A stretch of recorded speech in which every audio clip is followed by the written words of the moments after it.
Jarvis, drop my needle. Hello, this is the hardcore legend Mick Foley, and if you are interested in listening to idiots, you came to the right place. Have a nice day. Woo! That's an attention getter. He's a very strange young man. He's an idiot. What we're dealing with here is a complete lack of respect for the law. Oh my God, he's an idiot. You know, of course, that you're out of your jurisdiction. Personally, I think you're an idiot. But that's the evidence in the car. I was going into Toshi Station to pick up some power converters. Always like to keep my audience riveted. Greetings, ladies and gentlemen, friends and fiends, and welcome to Free Range Idiocy, the podcast about everything, but mostly just the stuff we like. Sometimes a movie grabs hold of you the first time you see it. Your keister firmly planted in a chair of questionable cleanliness, on one shoe hopelessly stuck in a puddle of semi-solid spilled soda, while also hoping that thing you felt on your leg was a leftover popcorn box and not a rat the size of a small dog.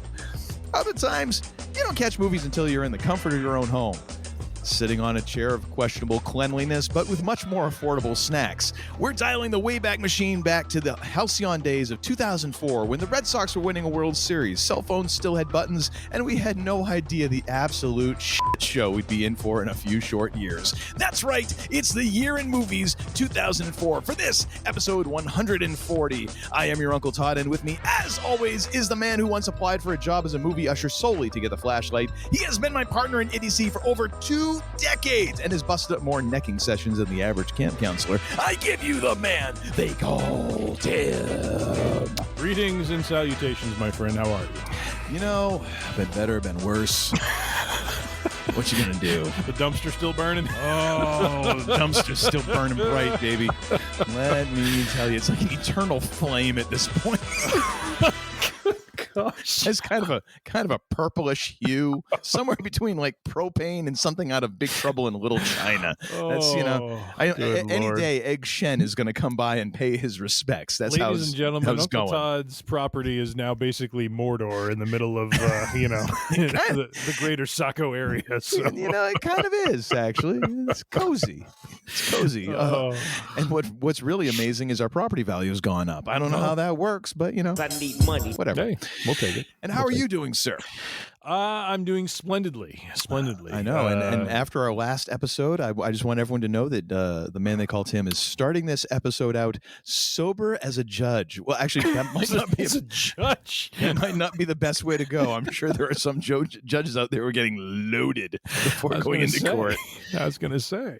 But no, he is stone cold sober. Well, actually, that's not a good one either, because I don't know if Stone Cold was ever sober. No. So anyway, he ain't had nothing to drink yet. I will keep you apprised of the situation. I'm eyeballing the two brothers, so you might want to correct that, sir. The two brothers bourbon. Yes. Yes, Anyways, Two Brothers Bourbon. So we are going to get into a little something here that we like to do every so often. We like to take a year. Wait, every so often. I know, every so often. We have to talk about this. Like, we literally planned. Okay, so when we laid out our next, 5 show ideas. I know people are shocked that we actually plan anything. We do. The prepared individuals we are, we ended up shocking ourselves yesterday when I went to actually create the show outline and saw that the last time we did this was almost to the day a year ago. August 29th, 2022 was when we did our last Year in Movies, episode 112 on the Year in Movies 1999. Mm-hmm. And here we are, August 30th, 2023, doing our this is our next iteration of this theme in the year of 2004. But yeah, 1 year to the day. We didn't even mean to plan it that way. Idiots, brand loyal as always. And sometimes it just works out well. Serendipity, baby, serendipity. Damn, we're good. We are. Not really, but yeah. So what we like to do is we have to take pick out a year, and then just kind of go over some of the movies that happen in that year. Pick out our favorites. This, of course, happened when we realized that, what was it? It was Star Wars and Smokey and the Bandit were both released in the same year, and that kind of fascinated me, and to the point where I was like, I started looking through all this stuff in 1 year. I'm like, it is so odd to see what it happens to be all hanging in the zeitgeist at one time. And so we've done this a few times, and this time we're going to do it with the year of our Lord 2004, which as usual just all over the map. Just all over the map with movies. Well, and crazy too, like how many I don't want to say popular movies, but movies whose names I recognize and who I know kind of made an impact that year. I mean, there's a lot. Like doing this exercise. I mean, even though 99 was a loaded year as we went through, this 04 is equally as loaded, if not maybe more. I mean, it made it really hard to kind of, whittle the list down to, 5 top movies, 2 specials, and 3 surprises, and a partridge in a pear tree. I honestly, it actually wasn't all that hard for me. Mostly because I think for whatever reason, I have my favorites out of this year, and then there's just a bunch that I just never saw. Mm-hmm. Even some of the ones that are supposed to be like, very much ballyhooed movies that I just didn't see. And then those that I had seen that I kind of want to talk about, but I wasn't that passionate about, you picked. So I was able to really work this list I always love it when I get to choose second, because then I'm like, oh, Tim's already got this, this, and this. All right, sweet. So that means I can still jabber about those, and then I still have my own. Get your cake and eat it too. Well, I mean, again, and what the hell is the point of having cake if you don't get to eat it? I know. I really don't understand that one. Just teases you. It's very much of a. Anyways, sickness, really. Yep, it is. It's terrible. Anyways, but before we get into the topic at hand, we have a little something called the Week in Geek, where, well, normally the man they call Tim goes and scours the interwebs for news and notes and bits of geekery that would find be of interest to our listeners. But this time we a little bit different. But I'll let Tim explain that one here. The Week in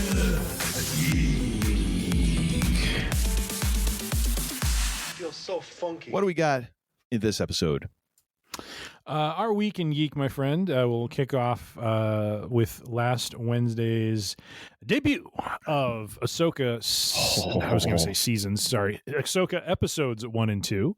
Yeah, absolutely. And man, I got to tell you, from so really just want to take some hot takes from both of us on this, and I'll jump right in right away and want to get your reaction. I really liked the title scroll at the beginning of episode 1. Say, scrolls are a totally different thing, sir. Different series. Title crawl that happens at the beginning. Both in terms of the red lettering, the music, the way it was done. There is that was the first piece of Star Wars content I watched where it's like they're setting a clear tone of something bad is coming. and it's very rare that you go into a Star Wars show or movie where they set that kind of tone that way. There's normally just kind of a, they play the music and you're all kind of, oh, it's Star Wars. This was like, the Empire's fallen. There's the New Republic. Thrawn is out there. They're looking for him, and it's just something is afoot. It had a very almost like Predator feel to me in a way. Well, you know what it was for me? It's Jaws. And Thrawn is the shark. Yes. And that's why I really kind of hope that we don't see Thrawn, because it worked out very well for Jaws. You only got little bits of it, and you never really saw the shark proper until later on. It made that much more of a threat and menacing.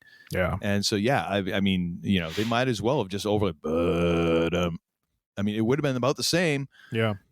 Oh no, that was great. That was an excellent point. Yeah, it felt like Blade Runner or something from like an early 80s like sci-fi movie. It had just a really gritty feel to it. Ominous. When you saw it. Yeah, ominous. Yeah, thank you. Yeah. Thank you. Yeah.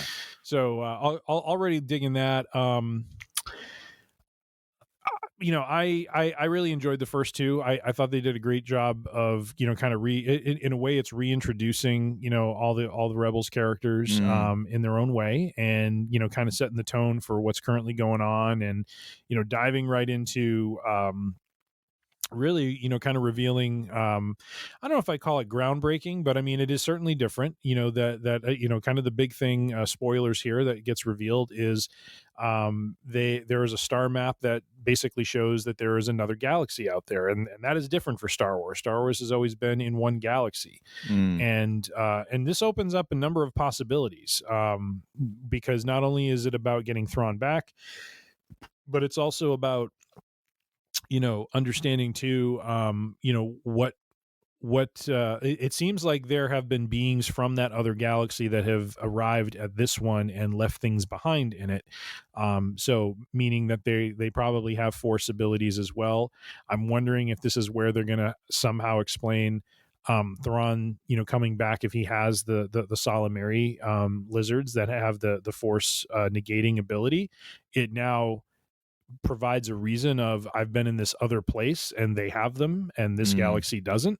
It really is a great, kind of storytelling mechanism to kind of bring some things in from the EU books that might be a little difficult to explain, or just, Salamari could have just existed on a planet somewhere. I mean, it's not far-fetched in that galaxy for that to have been the case, but the fact that it's from this other place, it also opens the door for whatever, if the Grisk or the Yuzong Vong end up, wanting to invade, you now have the argument that maybe they've kind of conquered this galaxy and now they're looking at this other one to come conquer. So there's a lot of interesting possibilities from it, but right now it's just focused on the quest for Thrawn, and really liked how they introduced Sabine. I thought having that sort of punk rock kind of, and like music playing while she's, kind of, sloughing off on the big ceremony, I thought was fantastic. Very unlike Star Wars to have something like that in it, which felt right for her. And I really do feel like this is going to end up, I know we've done our Real or Jabroni, and I think I got to go back and look, but I think I went this way. I think this is going to be a story that's going to be about Sabine coming into her own, and Ahsoka is going to shepherd her through that.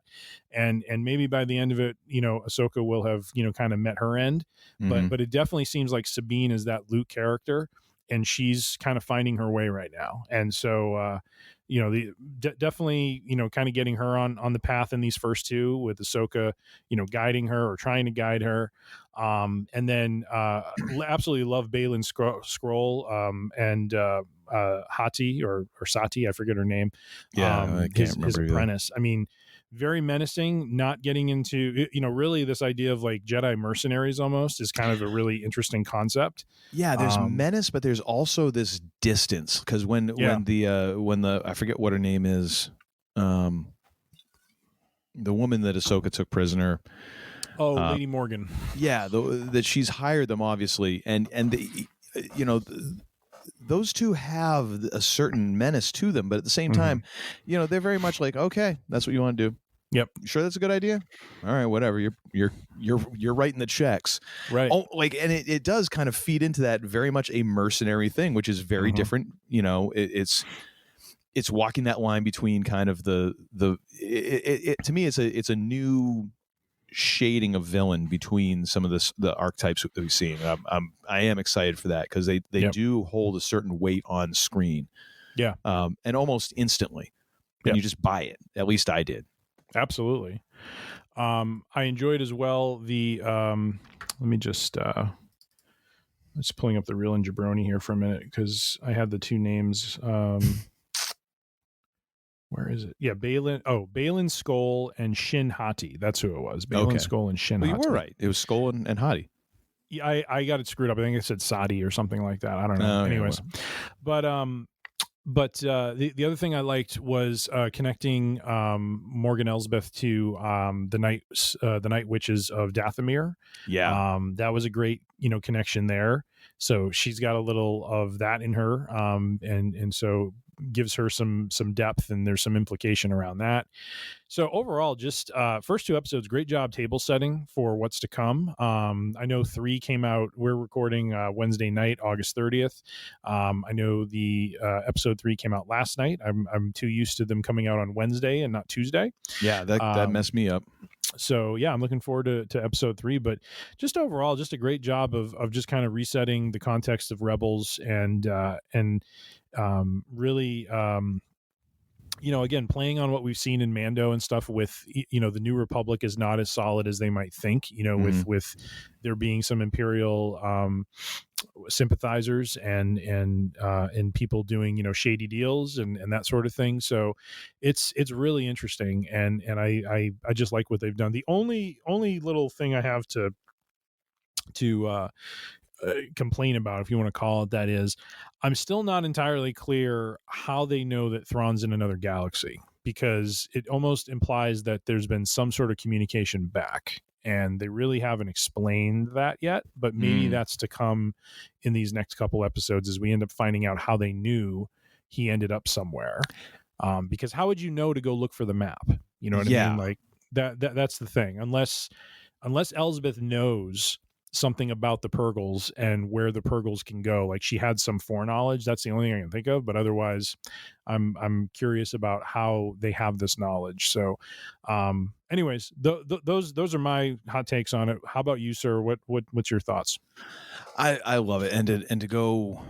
Before I forget, I love the bit on Corellia where they go and they check out the shipyard, or the portion of shipyard, or whatever business that Lady Morgan there was running, and that whole idea of, like, you start in a very economical way. They kind of give you what the reality of something like this would be. That are all so you replaced all the employees? Of course not.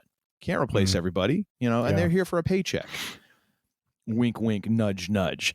And it kind of lends to what you were saying about how, the New Republic is not stable. How could it be? How can you replace a gigantic apparatus like the Empire and just wholesale take everyone who was ever in power in any position out and instantly replace them? You can't. And that was what was interesting in Andor about this idea of the rehabilitation program. And how are you going to go about this, and how messy is it, and how does it work? And that idea of the Imperial sympathizers, I thought that was fantastic, and adds so much, not so much, but I mean, it adds depth to this and kind of gives you like, oh, wow, this is kind of a rational universe. In this universe of space magic, there's still like, and somebody got to take out the trash. And somebody's got to build the ship. Someone's got to do this. It's not all just like Jedis and laser swords. And some irony, right? Because what is an Imperial sympathizer in a New Republic context? They're a rebel. Yep. Yeah. So now you're seeing it flipped on its head, where it's like the rebels are now the kind of the folks who want to get the Empire restored again, and they're doing the same kind of tactics that the rebels did. So it's now they're going to start experiencing some of the same pain points that really led to them being able to upend the Empire, which I think is a just a real poetic sort of point to make there. So but I think that's and we talked about the scale of the galaxy, and you have to kind of suspend a little bit of it for suspend some of that logic and disbelief, for this a little bit around that, because it is like just such an impossible and overwhelming thing to think, how could you put any sort of structure in place to rule a galaxy? You know what I mean? Like, it's just so big. You're not going to be able to keep everything in order. There's always going to be cracks and gaps where people can kind of operate outside of the law and outside of the governmental structure and stuff like that. So but that's what kind of fascinates me about it a little bit too, is just seeing the rogue players in there who do operate. That's why I get attached to things like Mando and the bounty hunters and the smugglers, because I think that's always kind of an interesting thing to kind of look into and read about and imagine what could be. And so and one of the interesting things about storytelling is giving a reader or a viewer enough information that they feel somewhat well informed about the world that you're building, but also balancing that with leaving enough room so that they can go into that minutia and wonder, and kind of maybe build their own headcanon, like, as Jimmy Dice would say, and figure some of these things out. And then it leaves time later on that someone else can fill that in. But as we've seen with some of the Star Wars, extended universe, or whatever they want to call it now, the books, I think some of that has been informed by fan theories and some of that stuff. And there's a bit of participation in there. Yeah. To me, like, not to go too far off the rails here, but I remember back in the day, I worked at an audiobook studio, and I was I didn't read the books. I was the producer. So I was a recording engineer, whatever. And so I had to sit and listen to some of these books.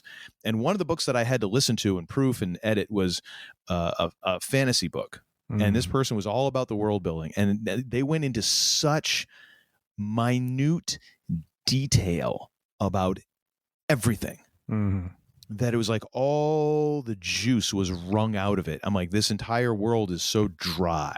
I have so much information. And maybe that's just a me thing, because I know there's folks out there who love them some world building, and they love nothing more than like 483 pages of world building before you even start in on the story. Like, that's great for them. To me, it just sucks all the air out of the room. And I'm like, ugh. But when you start, what we're talking about here is a lot of like the nooks and crannies of the story that they're not exactly painting in the for years. Now we're starting to fill this in, but even within that, there's more nooks and crannies within that you leave, and it makes it more interesting. Yeah, it does. It does. I also thought the introduction to Sabine was perfect. I can't imagine how that would be any better. I do like how some of everyone didn't get that introduction. I liked how, pretty much Hera was just like business as usual. It wasn't some big entry. Like they were choosy about who got a kind of a big grand entrance. And I think Sabine definitely deserves that. She's obviously going to be a very important part of this story. Did you notice the two ships that were trying to intercept her? What were those? Those are the much bandied about E-wing starfighters, which we have never seen, and I think it exists in the EU, but it's never made its way into the movies. So those are E-wings that we saw there, and that was pretty cool. That was pretty cool to finally see them realized, kind of in live action. So, well, I'm very excited for you. That didn't really mean much to me. I'm like, those are cool. And well, they kind of look like Vipers a little bit from BSG. They have kind of that Viper quality to them. I did want to ask, were you at all bothered, or maybe this is because I'm still haven't gotten all the way through Rebels, but given where Rebels takes place and now, is Sabine not still? Does she seem a little young for the for the time period? Like, shouldn't she be a little older? No, because Sabine was pretty young originally, and I feel like. Because hasn't it been like 20 years? No. Because Rebels was what? Just I don't know what we would have to actually look up the exact, after Battle of Endor or whatever time between the two. I don't know what the exact measure is, but it's not that long. Because you got to figure it hasn't been that long that Thrawn has been gone. And that Ezra's been gone. Okay. I think you're talking somewhere between 5 and 10 years. Maybe closer to like a midpoint between those, like 5 to 8 years. So it's saying that Rebels took place 5 BBY to 1 BBY, with BBY being before Battle of Yavin. So it's a 4-year period that the series takes place. Oh, that's right. So Battle of Yavin. That's right. It would happen before A New Hope. Yeah. And so then you just need to know, because this is obviously not that long after Battle of Endor. Right. I'm trying to find on Wikipedia here. Where is it? But I think it's great. I love how, and I saw this pointed out today as I was kind of just roaming around the interwebs, how essentially that scene with Sabine after she cuts her hair short, she goes up to that memorial wall with all of the the rebels on it. That is recreating a scene from the series finale of Rebels. Ah, okay. Nice. And I'm like, just freaking phenomenal. Yeah. I love how we got Chopper, but again, not like a huge entrance. And I love how Chopper has all of the attitude of Chopper from Rebels. I'm a little disappointed that we didn't get, Chopper didn't add to his body count. But I love the fact that we have like just this kind of nutty droid who literally has just like homicidal, like has killed more Imperials than any other character in the Star Wars universe. Like I think in the thousands by this point. Yeah. And Yeah. it's just and nobody really seems to bat an eye. Like, oh, that's just Chopper. He loves to kill stormtroopers. You mean you like stun them or knock them out? No, just outright kill their ass. Oh, okay. Yeah. Let me go stand over on that side of the room just to be sure. I love that. I love the interplay between Ahsoka and the other characters. Like there's a certain like level of knowledge and a certain degree of comfort, but no one is 100% really comfortable with Ahsoka. Yeah. And I do love how there is that outsider element to her, and they're keeping that. And then especially her interaction with Sabine, I think that's going to be very interesting. And I think that, you know, Rosario, and forgive me, I can't remember the actor who plays Sabine. Those two just like really good chemistry. Natasha Liu Bordizio. Yeah, her. Natasha. I think they're really good together. I'm very happy with the show so far. It's great. Nice. Absolutely great. Nice. Yeah. Cool. All right. Well, Ahsoka is off to a strong start, and we are bullish still. And then our last, we're only doing 2 items for Week in Geek because we figured the first one was going to go a little long. And this one doesn't come from anything on the web.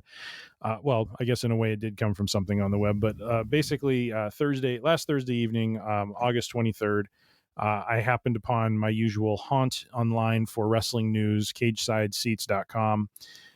Where I saw the very sad news and very abrupt news that Bray Wyatt, aka Wyndham Rotunda, passed away from a heart attack at the age of 36.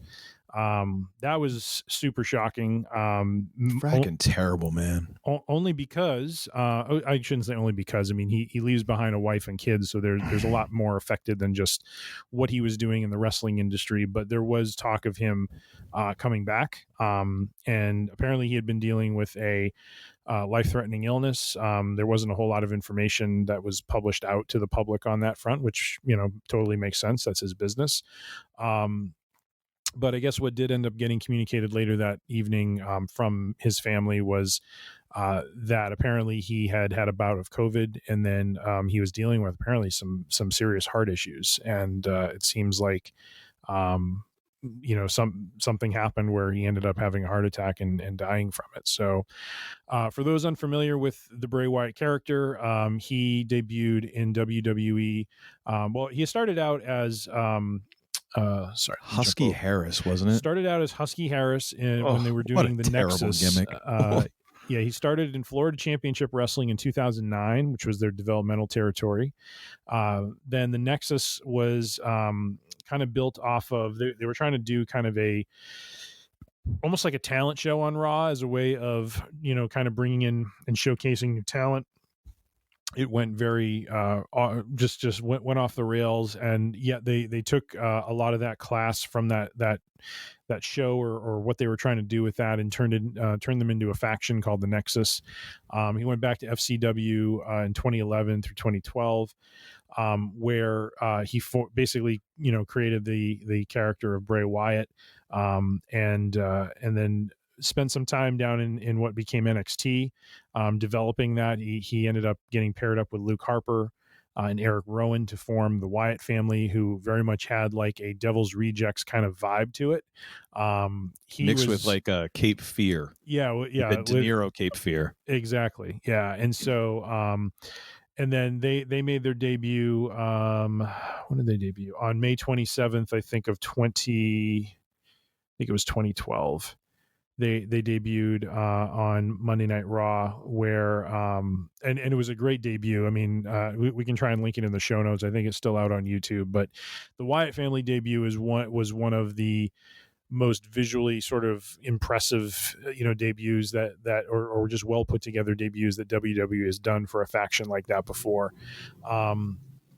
I mean, Eric Rowan walking down wearing the lamb mask, just, with his like red beard sticking out from underneath, is just one of the freakiest things you'll see. And Luke Harper, plays deranged very well. And then you had Bray, who just has that sort of cult leader vibe to him, the way that he talks. And that was the thing about him. Like you could tell right away, like he was a great talker. Just portrayed, this sort of chaotic craziness in just such a perfect way. Earlier today, and this will be my another thing for later, I was watching the much celebrated, 6-man tag between the Shield and the Wyatt family at the 2014 Elimination Chamber pay-per-view, which was just insane. I mean, you got to go back and if you're a fan of wrestling, go back and watch that. It is top to bottom, just an amazing match. I mean, there's a point at the beginning of the match where the two teams are just standing in the ring, staring at each other, getting ready for, and Ambrose is ready to pop. He's like a dog going back and forth, trying it before he like dives and attacks them. And then just all hell breaks loose and they just start all brawling. It was just so well done the way they do it, and the action throughout the match was just incredible. So Wyatt family was a very special faction, and it lasted a couple of years. He went back and forth between being a singles act, doing the Wyatt family again, plugging in folks like Randy Orton and Daniel Bryan, became WWE champion in 2016. And then paired up with Matt Hardy in 2017, 2018, building off of his I forget what he called it, not crazy Matt, his broken Matt Hardy character, called the Deleters of Worlds, which was great. It was really cool to see the two of them together, because they both him and Matt Hardy just were kind of trailblazing, in the wrestling business, different match styles, different ways of doing things. And then we get to 2019, which is probably where where Uncle Todd gets his exposure, I think, to Bray Wyatt a bit, which is when The Fiend debuts. Yeah. And that was incredible, because you got this like horror mask, which actually translated really well in the ring. Like, I don't know what they did with the mask, but when he would make facials, the mask would move with those facials. And it didn't look like he was wearing a mask. It looked like, the face was alive. It was very freaky and very strange. Yeah. But very well done. And that's the thing. Like, I've always called Wyatt basically like this generation's Jake the Snake Roberts. Like, he just very creative, knew how to portray evil in different dimensions. I think when The Fiend came out, he was doing the Firefly Funhouse as well, which was this really creepy kind of children's show that he was trying to be like this children's host, and kind of nestled in there was that passive aggressive, kind of evil tone to what he was saying. Oh yeah, there's a total undercurrent of like something is very. It's like Pee-wee's Playhouse. Yes, but you can tell something's not quite right. You can tell there's probably a body in the basement of the Playhouse. Yes. Yeah.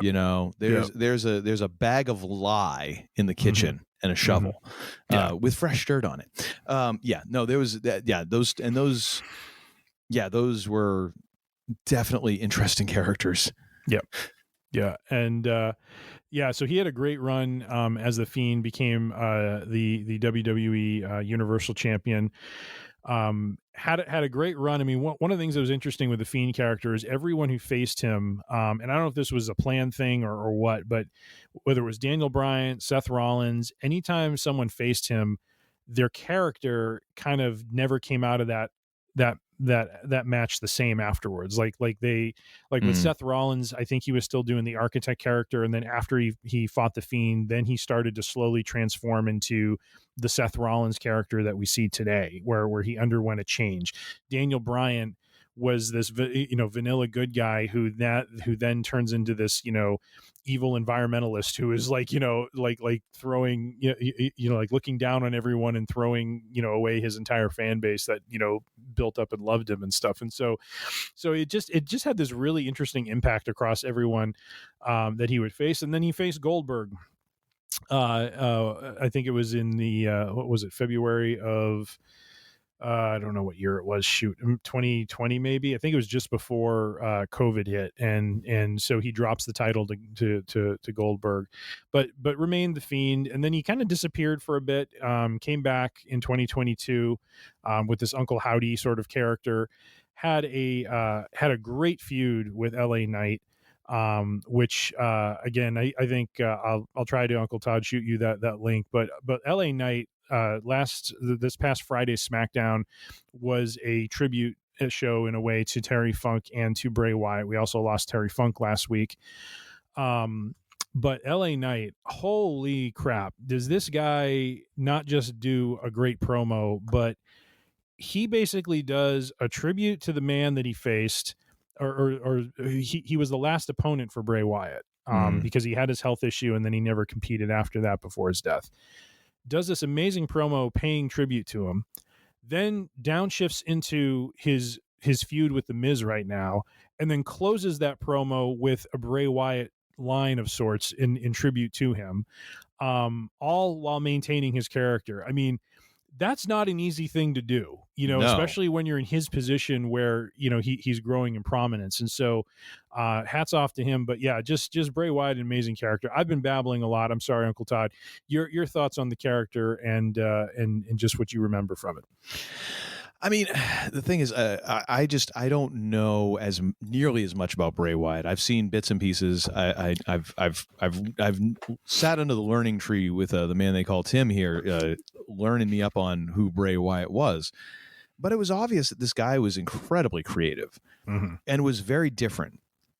And I think one of the I'll have to find it, but the interview that Triple H did with, I forget who it was. It was someone. It was some sports channel, and he talked about all of his health issues and all that. But then at one point they talked about Bray Wyatt, and I don't remember if he was back with the company or not at that point, because he was about to debut. He was about to re-debut. Okay. In 2022. Yeah, because they actually fired Bray Wyatt at one point, which was crazy because he was a huge merch guy for them. Even with the damage that the Fiend had taken to his character from some of the losses and some of the things that was going on creative wise, still selling a ton of merch.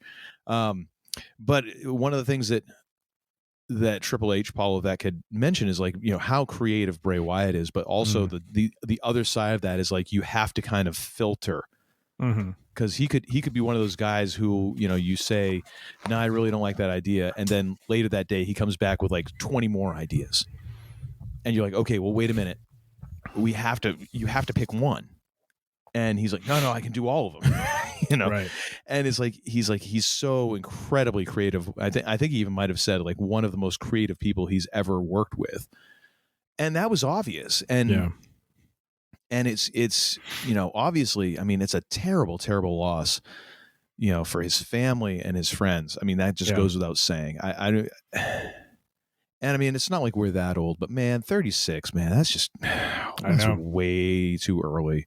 Yep. Way too early. And it's a damn shame, but it's a huge loss for this business. Yeah. And for sports entertainment in general, just because of the amazing creativity of this guy and what could have been. And even if you didn't dig on, kind of some of the more horror elements or the more menacing elements, you got to admit, there's nobody else really doing some of that stuff. And he came up with some ideas that, man, they were outside the box. And some of those ideas, I don't even know if they were in viewing distance of the box. I don't know if you could even throw a rock and hit the box that he was outside of. And even one of the most crusty of crustaceans in the sports entertainment industry, Uncle Corny, Jim Cornette, basically said he never really thought too much about the guy. Hadn't watched a ton of his stuff before his comeback in 2022, but just because I think there was a period of time Corny wasn't watching a lot of WWE. But when he saw him just come in, and he's like, man, this guy can talk him into the building. You don't need to even wrestle a match, and because at one point I think there was 2 or 3 SmackDowns in a row where the main event was a Bray Wyatt promo. Yeah. And it was just him coming out and talking for 10 minutes, 12 minutes. Yeah. And that was the main event of the show, and ain't nobody walked away upset. That's a hell of a thing to pull off. Yeah. For someone who's coming back and ain't wrestled a match, and at the time it wasn't clear who he was really going to wrestle. Yeah. So the man was amazing at this. And it's just is a tragedy all the way around. Of course, more so for family and friends, like I said, but it's a tragedy to see that type of creativity gone. Absolutely. And I mean, that's the thing that I take away is, and same sort of thing. Like I watch the guy do promos and I'm like, holy crap, he is spellbinding. Yeah. Yeah. He can't look away. No, you can't. Not at all. And it's crazy to think too, the original Wyatt family was comprised of Eric Rowan, Luke Harper, and Bray Wyatt. And now 2/3 of that crew has passed. Yeah. Luke Harper, aka Brody Lee, passed away back in 2021. He was honored in his own way by AEW and WWE because AEW was the last company he was at. But it's sad, it's unfortunate, and it's not like I knew the guy, but like we said, you can respect and appreciate the talent, and you summed it up best. I mean, that's what that's how I gravitated toward him as well, was the creativity and the way that he would storytell through, his body language, through what he would say, the way he said it was just so unique and so unlike anything that you had seen on WWE TV. Their debut was unlike anything you had ever seen on TV. When you see him just kind of do his monologue, he sounds like a crazy man, but it's a crazy man where you lean in, again, like Jake the Snake Roberts, you lean in and you want to listen a little bit more, even though something's a little off, and so it's sad to see a passing of one of the greats, but he did this for a short period of time, but he made a major impact in that short period. And so I don't have a bourbon poured, but you raise the Pellegrino or whatever seltzer you have to the Eater of Worlds, the Fiend, the man known as Bray Wyatt. Yes, indeed, sir. And that, my friends, is a truncated week in geek. A truncated. That's like almost 30 minutes. Yeah, nonetheless. All right, the main event, sir. Indeed. We are on to the movies of 2004. So the way that we're going to work this, as the man they call Tim had mentioned, we have our top 5. We have a couple special mentions. We have some surprises. So we're going to start off with our special mentions, because we can never limit anything to the confines of what we say we're going to. So we built this in. So that we at least have a little room to breathe. So we have 2 special mentions, basically 2 movies that were really close calls, didn't quite make our top 5. So what do you got for your special mentions here, sir? So my first one is Ocean's 12, the sequel to Ocean's 11. I am all in the bag for the Ocean's trilogy. It is a fun heist sort of movie. And Ocean's 12 did I don't think it was really appreciated when it came out. I think it was a little bit too different from what people were expecting, but the story they told and the way they told it was very, very well done. The first time you watch it, if you've never seen it. Yeah. So the very first time you watch it, it does feel awkward. Like it doesn't feel like, I felt Ocean's 11 had a real good rhythm to it, and it kind of had a logical rhythm to it. This one had some weirdness going on with it, but like once you kind of see and piece it all together, it kind of makes sense. It's because it's playing with time a little bit in how they're telling the story, and then they actually basically rewind things to kind of show you like how they got to the point that they got to, and kind of pulling the wool over this antagonist's eyes and that sort of thing. And there's a little bit of the usual suspects in it, where you go back and you're like, you have to get to the end and then go, oh, right, it all makes sense now, right. And so just a real enjoyable movie. Love the soundtrack to it. It has a very unique soundtrack, and all 3 of the movies have great soundtracks, but you're right, this one is unique. Each one has its own vibe, but this one is very, very French, very European sort of feeling, and very in that way very sort of cool in a very different way, Yeah, and let me look it up real quick. But the other the actor who is the antagonist in it, real quick. Tallur. I actually last night we watched Ocean's 13. Nice. Yeah. Nice. And who plays Tulor? What is his name? I don't know, but he was Vincent Cassel. Vincent Cassel does so a good. phenomenal has that dance sequence that he does where he's basically going and robbing the museum. I mean, just a phenomenal antagonist in that movie, and the Night Fox. So, oh gosh, good stuff. Yeah. So that is my first special mention. You want me to do the second one, or do you want to do yours, and then we'll go back and forth? Well, first of all, I want a second. Ocean's 12 was one of those ones where I'm like, good, you picked it, so I have space. My first special mention goes to The Life Aquatic with Steve Zissou, because man, this is a movie I did not catch when it first came out, and I'd seen it. I believe I saw it like when it, on rental shelves and stuff, because that was still a thing in 2004. But man, Wes Anderson kind of caught me late. Like it had been several movies that he had done before I finally watched one of his flicks, and then I'm like, oh, I get it. And I like how very much handmade his movies feel. It's a very specific thing, and it's a very specific vibe. And if you don't like it, I totally get it. But dear God, can this man like get people? I mean, just look at the fracking cast here. I mean, we've got Bill Murray in the lead. You got Owen Wilson, Cate Blanchett, Angelica Houston, Willem Dafoe, Jeff Goldblum, Michael Gambon. I mean, and then you start getting into like the second tier and the bit player, and they're all wonderful. Oh my gosh, it's just so good. And I love how 3/4 of the way through the movie, it goes from kind of this weird, quirky sort of thing to all of a sudden, like, now it's an action movie. Where I'm like, wait a minute, what the hell just happened? Yeah. Like, now all of a sudden there's gunplay and all these things. I'm like, what?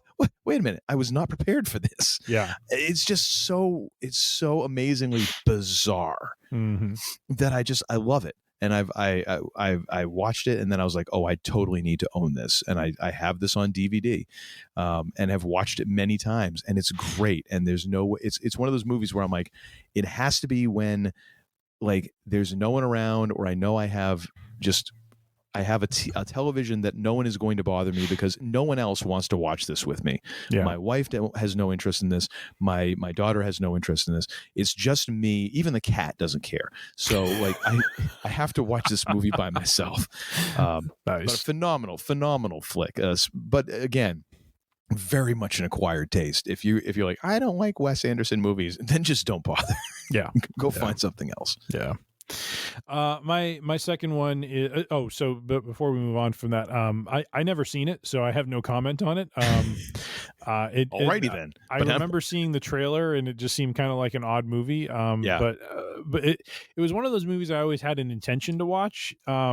Just when it came to video, because it just, I don't know, didn't seem to hit me in any particular way, but I just never got around to it. So maybe I should. I think you, if nothing else, you would get a good chuckle out of the absurdity of it all. Yeah. All right. My second flick was Dawn of the Dead. This was a remake of the zombie classic from Romero. George Romero. Sorry about that. Directed by Zack Snyder. This was jumping back into kind of in some ways it kind of resurrected the zombie genre a little bit. This predated the Walking Dead, but in some ways I think inspired what was to come. I meant to check when 28 Days Later had originally come out. 2002.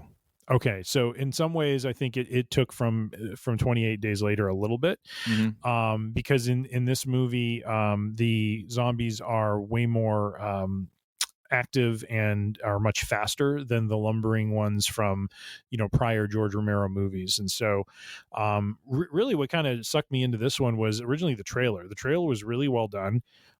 Did a great job of kind of highlighting the horror of what was about to happen, and that's kind of what I feel like for zombie movies, that's kind of the thing that's always been what people kind of get drawn to. I think it's what kind of led to The Walking Dead, rising to popularity for a number of years. Was we seem to have this fascination with the fall of society when something cataclysmic happens. And when you frame it in the context of a zombie horde where essentially humans who die are basically coming back and then become, the things that are pursuing other humans, it's very horrific, and it can really introduce some very crazy human scenarios, which is what I think where Walking Dead got a lot of its popularity from.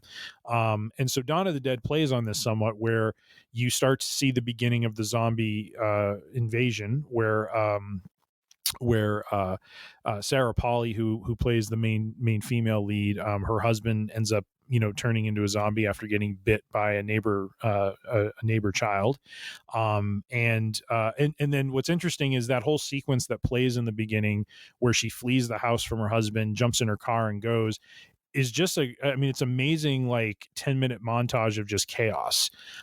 It is also probably one of the best uses I've ever seen of the song "When the Man Comes Around" by Johnny Cash, which is the song that plays at the beginning of the movie when all of this chaos starts to happen. And then you have Ving Rhames, who's in the movie as well.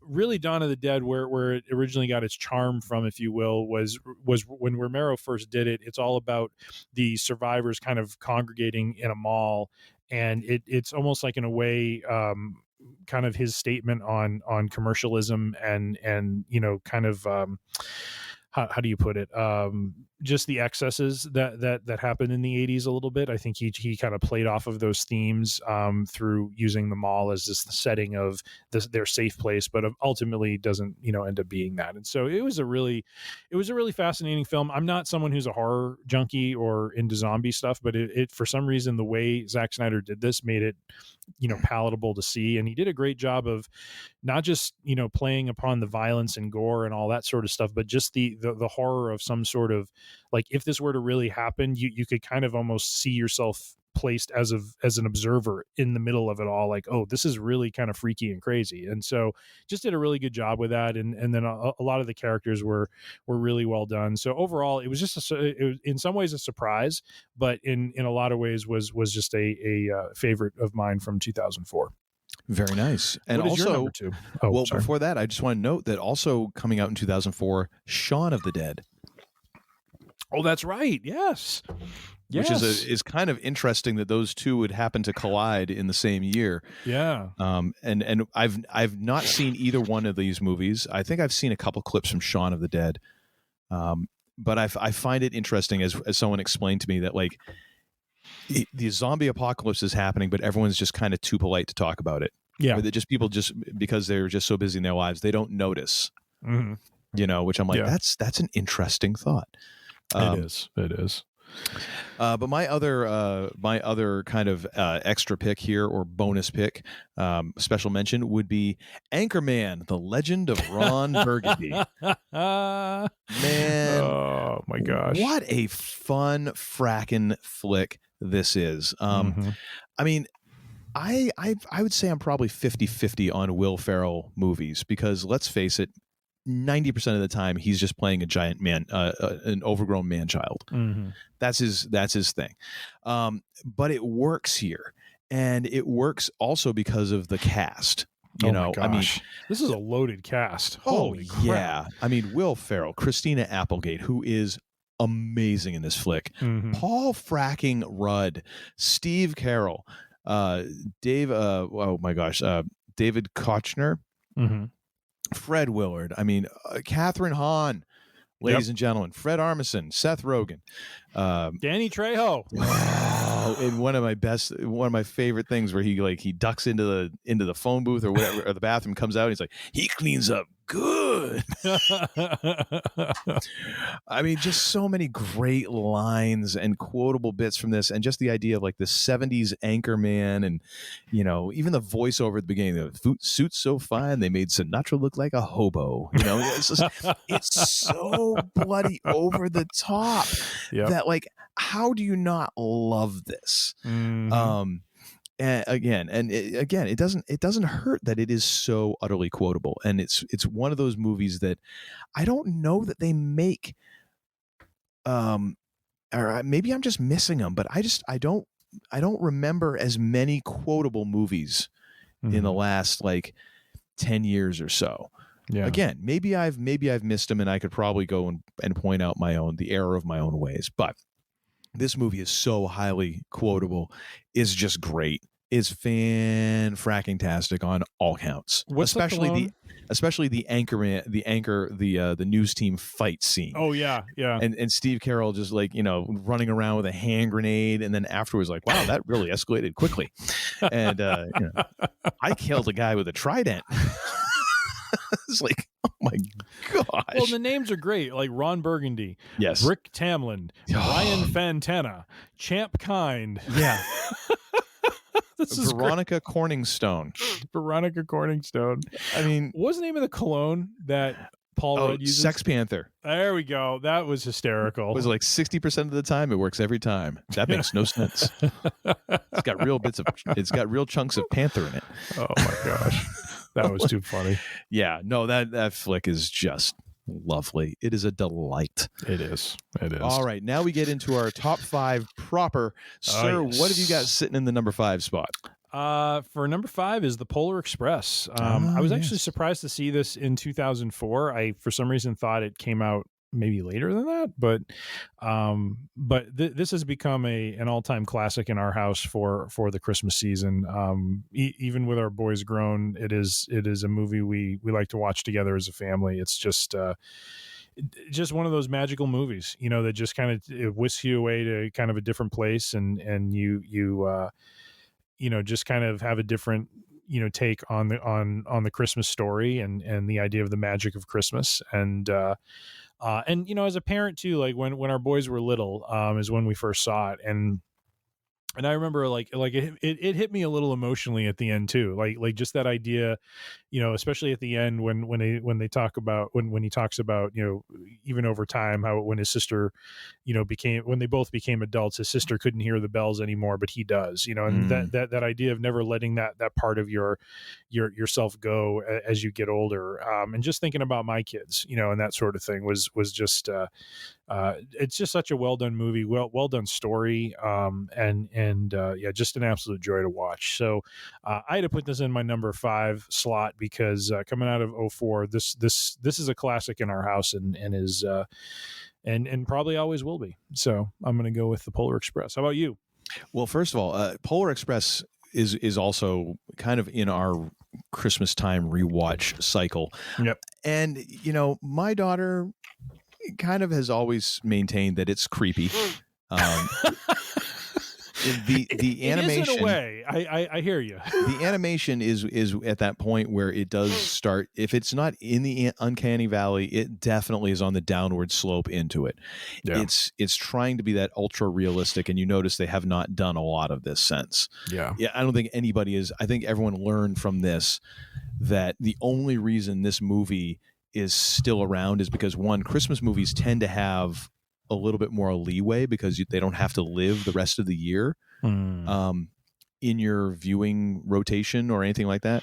And also Tom Hanks. Because, how many people really detest Tom Hanks? Yeah. So, those two things I think keep it there because otherwise, the animation is quite creepy. Well, the whole scene with the hot chocolate is that to me is the one that's the most creepy for me because I'm just looking at all the waiters and they just look like someone copy pasted the same guy over and over again and just mirrored the movements and stuff. It looks very robotic and very just creepy. And this is right also term. And that's saying something considering this is also a movie where the little kid gets tangled up in all these marionette and has all the broken dolls coming after him. The fact that the hot chocolate scene is creepier than that says something. But it's a good flick, and it does hold. The message is there, and it's the message, Tom Hanks, and the fact that it's a Christmas movie. Otherwise, people would just be like, let's forget that ever happened. Yeah. But no, a good pick, sir. A good solid pick. Thank you. All right, number 4.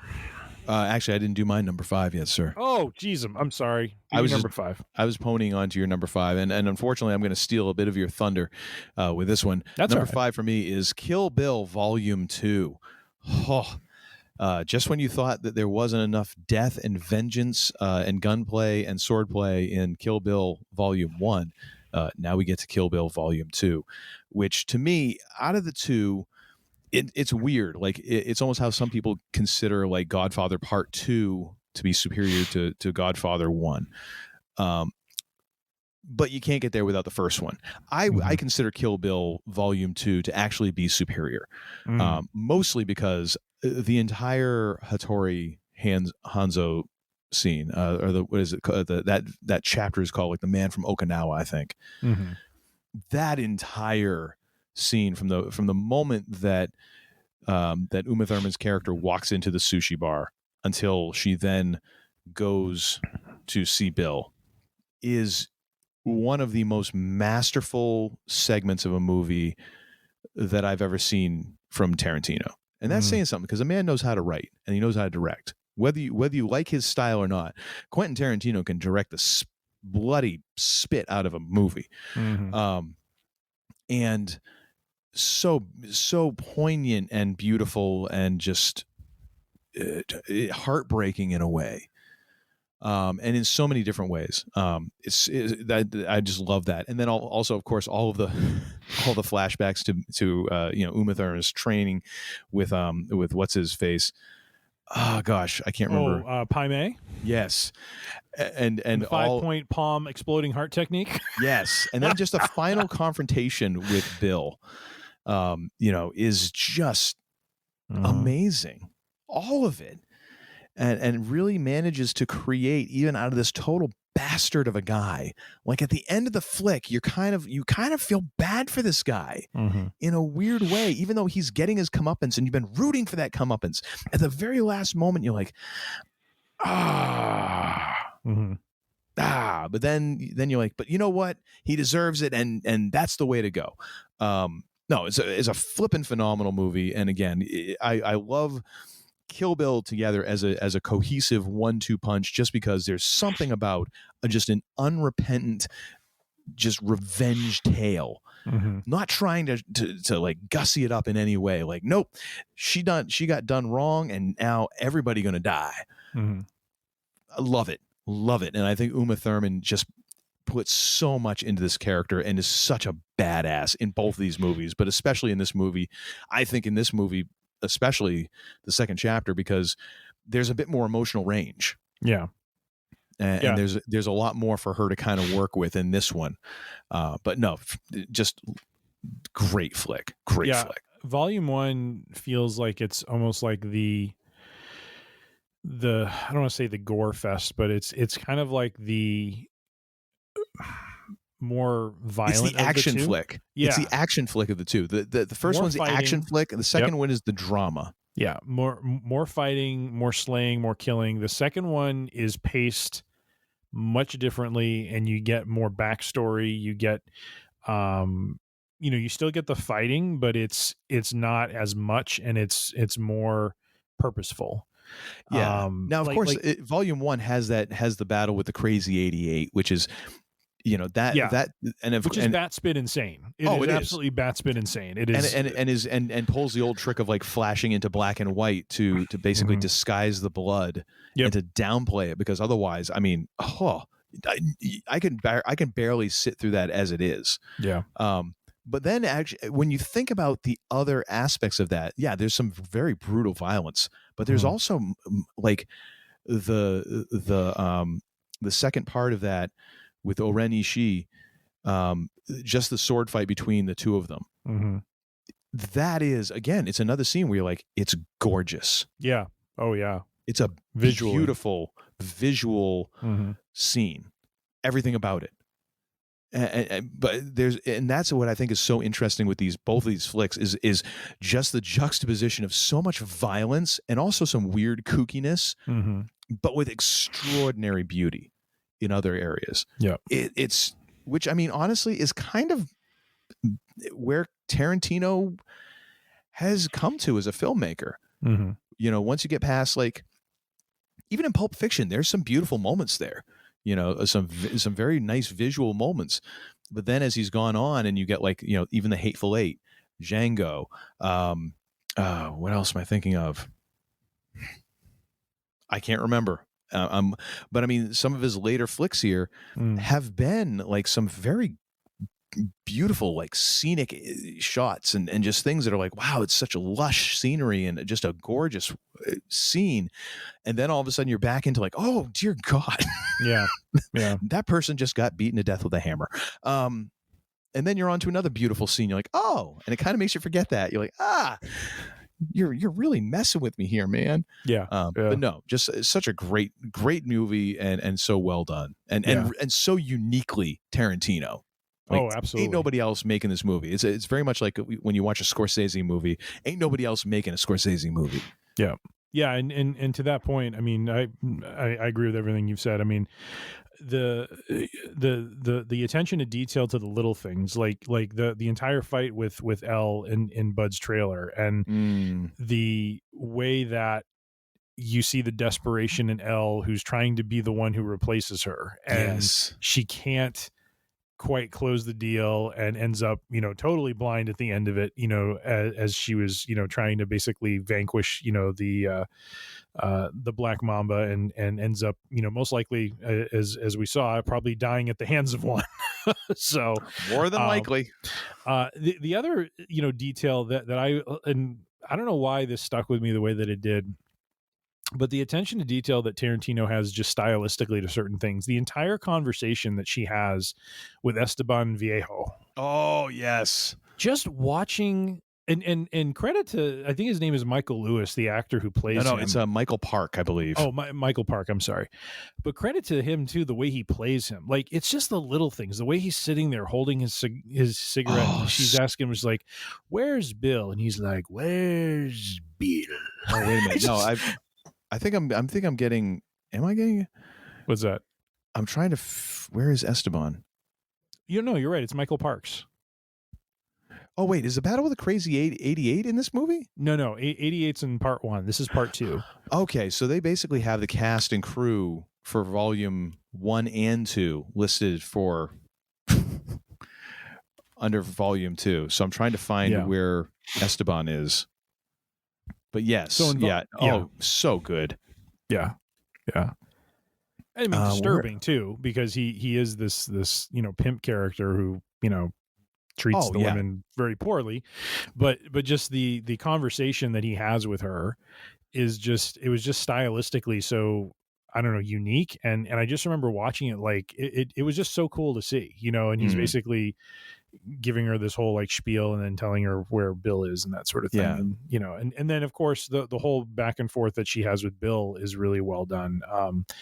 Like you said, where he goes into great detail about the difference between like Batman and Superman, or I think the dichotomy with Superman and Clark Kent or something like that. So, anyways, I agree. This was my number 2. I mean, I'll briefly touch on it, but yeah, this was a fantastic movie. I didn't see it in theaters. I ended up seeing it much later when it was just on TV. But when I did catch it, I was really fascinated by it and just the style and the story behind it. And yeah, it's a good flick. It's a very good flick. Yeah, and the fact that you have so it is Michael Parks who played Esteban, and he also plays Earl McGraw, the cop at the beginning, which I love how there's multiple characters, because then also where is he? I'm gonna butcher this, and I apologize. I didn't prep to say this guy's name. Chia Hui Lui. Mm-hmm. I apologize right now if anybody knows him or if he's listening, playing Johnny Moe and Pai Mei. Mm-hmm. And actually I guess he was credited as Gordon Liao. I don't know. I'm an idiot. It was Sonny Chiba as Hattori Hanzo. Yep. Oh, good God. Just so all around, just so amazing. Yeah. Great cast. Yeah. Absolutely. All right. And now what is your number 4? My number 4 is again, just another comfort viewing, just fun movie to watch. National Treasure with good old Nick Cage, making the Constitution and U.S. history fun and exciting in terms of a treasure hunt. And Make so him humble. he does.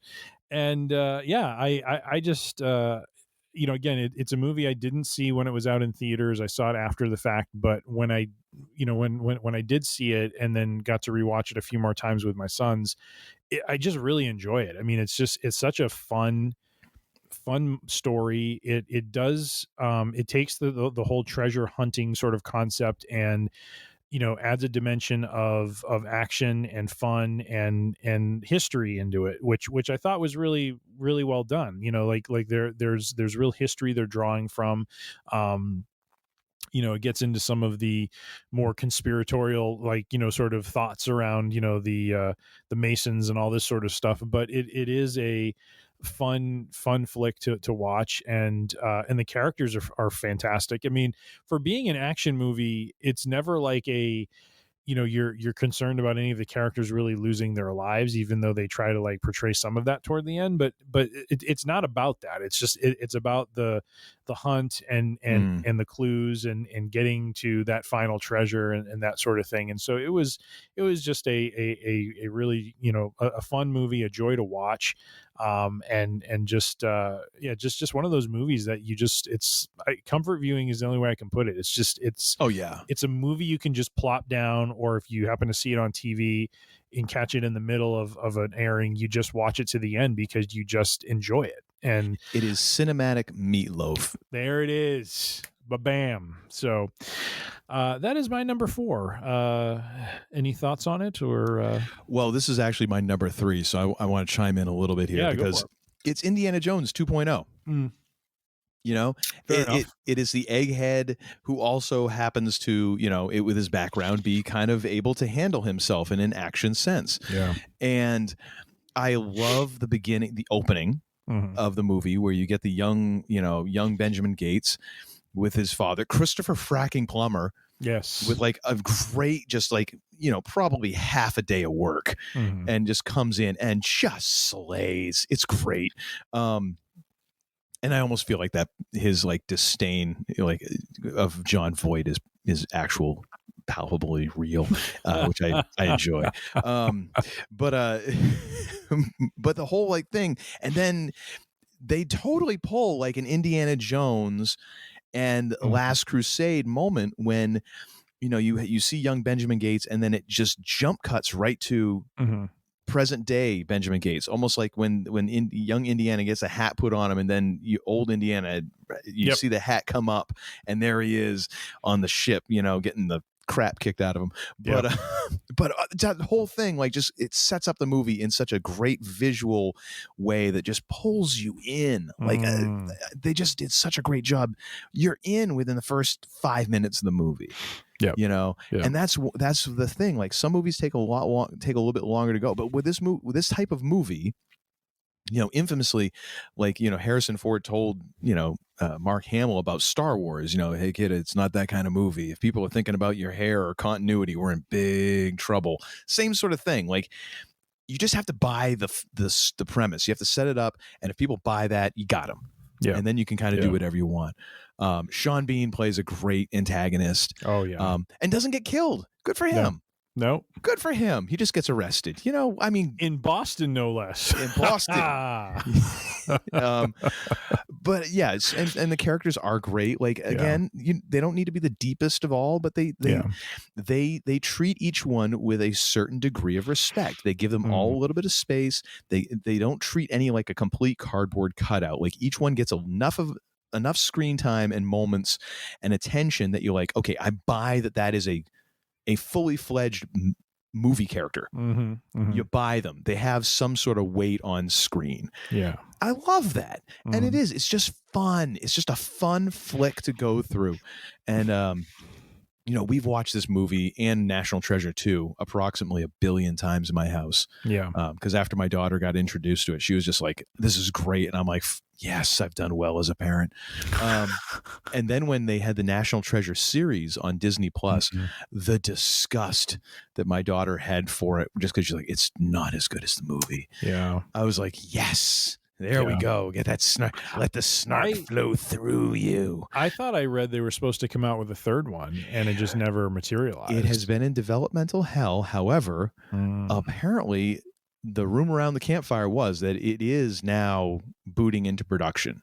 Oh, very nice. Because there is at the end of National Treasure 2, the president gives him a little something, says, take a look at this. I need your advice on this. And we don't know. I've read rumors that it might be about, kind of like, an energy source or some sort of, thing that is a little bit outside of our reality, but it's something that is, relatable in a way. So yes, be interesting. Yeah, but I second it wholeheartedly. Great, Nice. Again, it's not high cinema. It's just a lot of fun. It is. I was trying to find another word outside of fun to say about it, but that's the thing I remember about it is it's same with Indiana Jones. It's a fun movie to watch, and you disconnect from reality. You just find yourself immersed in it. And it plays on, if you're someone who likes puzzles or who likes to, figure out the mystery or whatever. I mean, it plays on all those things, and that's where the fun comes from. It engages you that way. So yeah, 100%. Yeah, not every flick has to be life changing. No, you can just watch a thing for like an hour and a half to 2 hours, and then turn it off and go about your merry little way. It's okay. Yeah. It's all right. Yeah. All right, I got to pause here for a little break. Okay. So let me adjourn upstairs and go visit the Wiz Palace, and I will be back directly. Good God.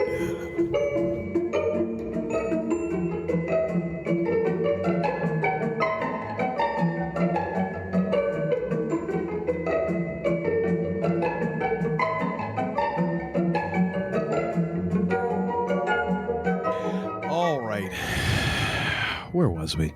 You're number 4, sir. All right.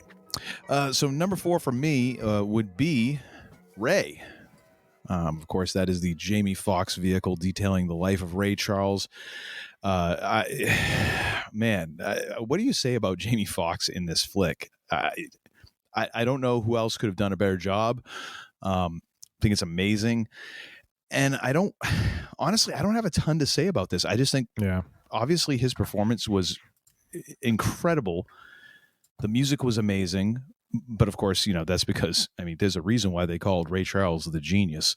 The man could write and sing and play a tune.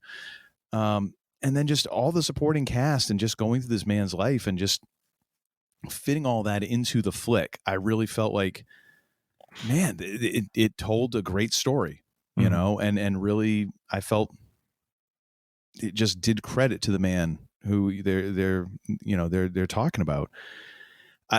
I've watched it only a handful of times, but I just remember watching it the first time being, dear God, this is an incredible flick. And so, not something that's on high rotation, but a wonderful piece, a wonderful movie for sure. Yeah. I unfortunately have, I need to see this one. I actually haven't seen it. Oh, you'll love it.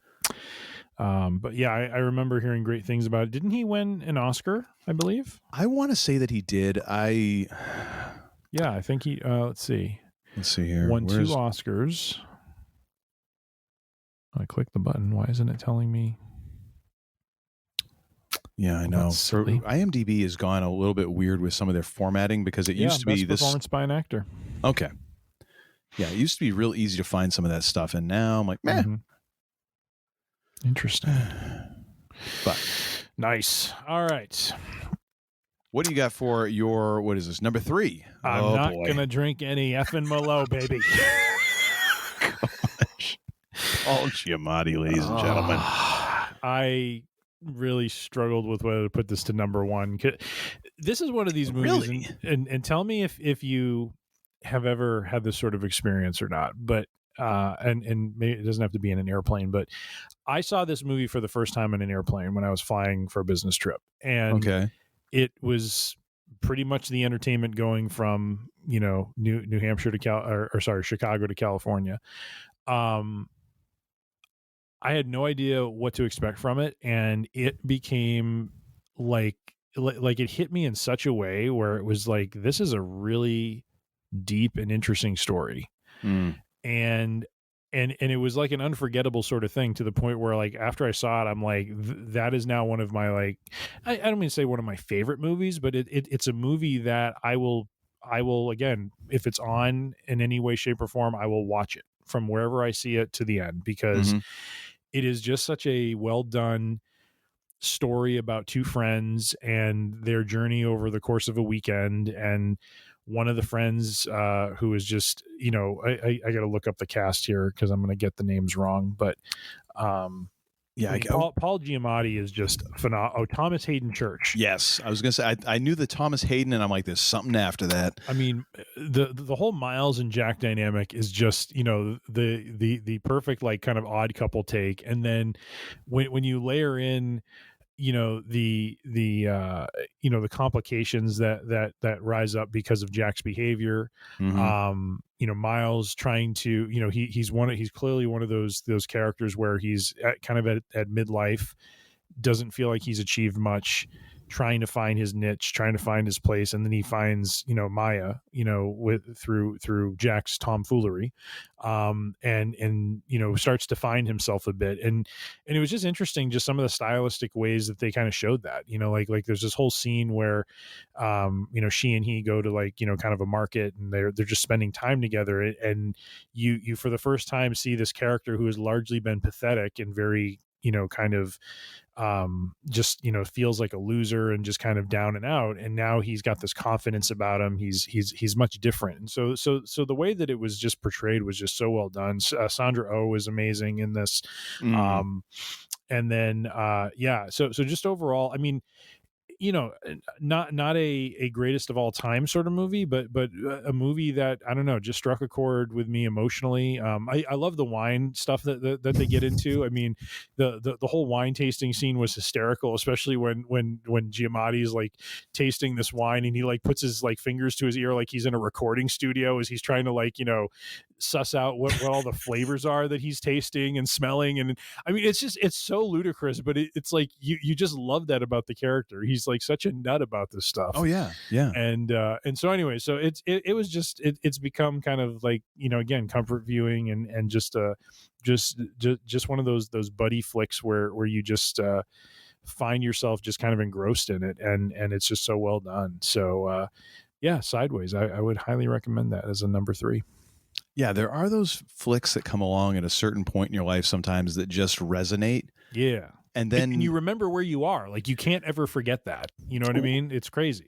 Well, I think it's a special memory for you being on a plane, because, I mean, you're literally a captive audience. Yeah. I haven't had that same experience, but I would say they resonate with you at a certain time, and then when you go back, there's resonance. It's not the same resonance necessarily, but it resonates with you at different points in your life, and you're able to find that same sort of thing. Yeah.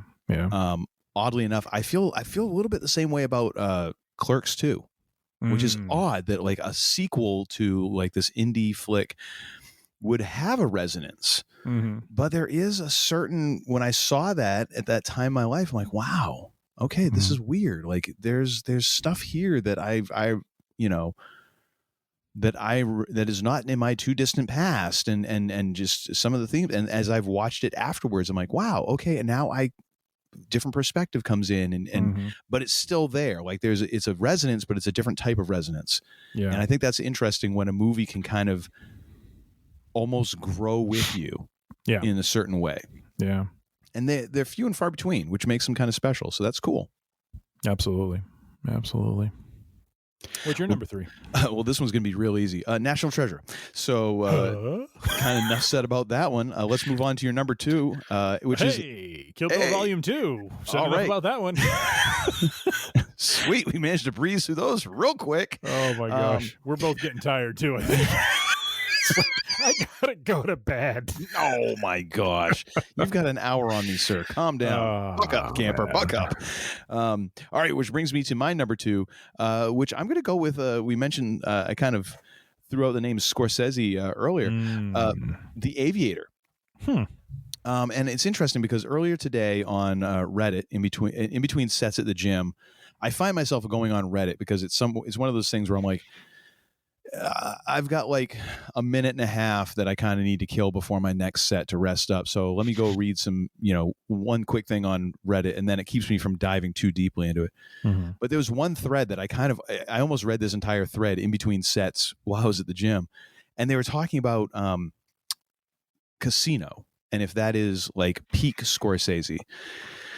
And, different people are making different arguments. And one of the interesting things was The Aviator got bandied about, but it was never really in contention for, like, is this peak Scorsese? And I kind of like, I then realized like just how little of Scorsese's catalog I've really watched. But The Aviator is right up there for me. Like, I really enjoyed this flick, and I like going back and rewatching it. And that probably says something about me that, this movie that is really kind of it's a movie about mental illness masquerading as a biopic. That this resonates with me. And yes, I am in therapy, so it's okay. We're all going to be okay. We're all going to be okay. But there's so much style to this flick. DiCaprio is great. It's over the top, and of course we get John C. Reilly, who is flipping fantastic. As like just this kind of like, all right, I guess we'll do this thing. All right, I guess we'll do this thing. Like, that's basically his entire thing. And again, Cate Blanchett making another appearance as Katharine Hepburn. Oh my gosh, does she chew fracking scenery? Alec Baldwin. We get an Alan Alda appearance. So many, oh my gosh, and of course I can't forget Ian Holm. Who is makes an appearance. I know him from The Fifth Element, which is probably kind of sacrilegious, but whatever. Great cast and a great story, and just kind of treated with a certain amount of gravitas, but also with a bit of lightness as well. And of course, because it's Scorsese, there's just so many things where you're like, oh my gosh, this movie is so lush and luxurious. It almost feels like an indulgence. It's like it's so extravagant visually. Yeah, I mean, where do you even start in some of these scenes when you're looking at stuff, but yet also managed to pull off these moments where you're like, oh, it's so stylized to that time period and this and that and the other. So it's just great, and it is one of my favorite Scorsese movies. I mean, it's not going to topple Goodfellas, don't get me wrong, but it's right up there. Nice. Very nice. That's the number two movie on my list. So now the big question here, sir, is what holds the top spot for the man they call Tim, the year in movies 2004? I ended up going with probably what would be considered maybe the easy pick from that year, because it was probably one of the more popular or highest grossing movies of that year, which was Spider-Man 2. With Tobey Maguire. This is the story of Dr. Otto Octavius becoming Dr. Octopus. And I thought Alfred Molina was a fantastic choice for really across the board for those two those couple of movies. They really chose the right people to play those antagonists. William Dafoe as the Green Goblin was fantastic. Willem Dafoe. Just saying, put a little respect on the man's name. I'll put some stank on his name is what I'll put. Oh, you know what? You better not say that too loud, because Willem might show up your door and he'll be giving you that smile that's like, bring it. Okay, bring it. It's gonna be so great when I'm recording next week and Tim's got two black eyes. Be like, what happened, Tim? I ran into Willem. Willem happened down your neck of the woods? I'm going to find out, ladies and gentlemen, that Uncle Todd has Willem on speed dial. He basically dials him up and says, I found another one who doesn't respect the name. You're not going to believe the crap this jabroni was saying. Give me his number. Oh, man. But where does he live? Indeed. But yeah, no, this was a fun flick. where Spider-Man is struggling with balancing being the superhero and kind of what is become what Spider-Man's struggle is, balancing his place as a superhero with trying to maintain some kind of normal life. And so just a really strong outing. Probably Spider-Man 1 and 2 I would say would be the strongest of that trilogy, and then 3 was a bit of a letdown. So but I really do think this, I don't know if this one exceeded Spider-Man 1, but it definitely met it. It still, it was able to be a strong outing, and told a really good story, with how Dr. Octopus becomes who he becomes, and then some of the struggles that his friend Harry has with the loss of his father, and just in some ways becoming the Green Goblin afterwards. So I felt like this was a strong outing and a representative number one for 2004. All right. Well, fair enough. My number one movie for the year of 2004, The Incredibles. Ah, yes. To this day, the best Fantastic Four movie ever made, and it's not even about the Fantastic Four. So good, so good, so good. What a just overall, this is one of those movies where I'm like, I don't know what I could change. Mm. I have no idea what could be changed about this. Mm-hmm. Brad Bird, of course, is the director, kind of the creative force behind this. I mean, good God, you've got Craig T. Nelson, Samuel L. Jackson, Holly Hunter, Jason Lee, and then a ton of voice actors who everyone kind of is like, oh yeah, them. Wallace Shawn, ladies and gentlemen, mm-hmm. Wallace Shawn. And of course, we've got Sarah Vowell as Violet Parr. I mean, Edna. Oh my gosh. And Brad Bird as Edna Mode, which is so perfect. Yeah. So, of course, and one of the most iconic characters from Pixar, for my money, is Edna. Mm-hmm. And no capes. That's right. That's right. No capes. And but just so good, and this way of dealing with with aging and glory years past, all through a superhero and a family unit and all of these things, and then kind of almost the way that they show vulnerability in a very interesting way, to the point where Mr. Incredible is, the reason why he has to be the one to save the day is because he's so scared of losing everything else. Like, it's okay if he's lost, but he can't be the survivor. He can't be the one who's left. And I think it shows this vulnerability in a really cool way. Yeah. That I don't think gets expressed all that often. Yeah. And you're doing it in what many people would regard, well, it's an animated flick, it's a kid's flick.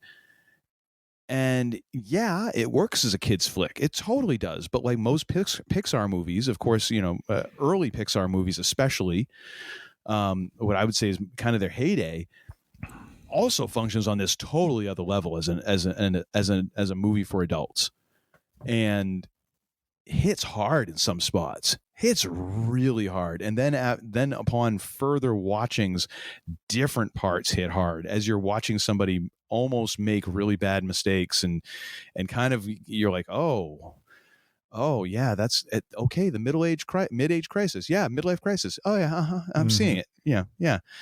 He's just not buying a convertible. He's going off and superheroing. But so good. And then of course the style of the animation, just gorgeous and delightful.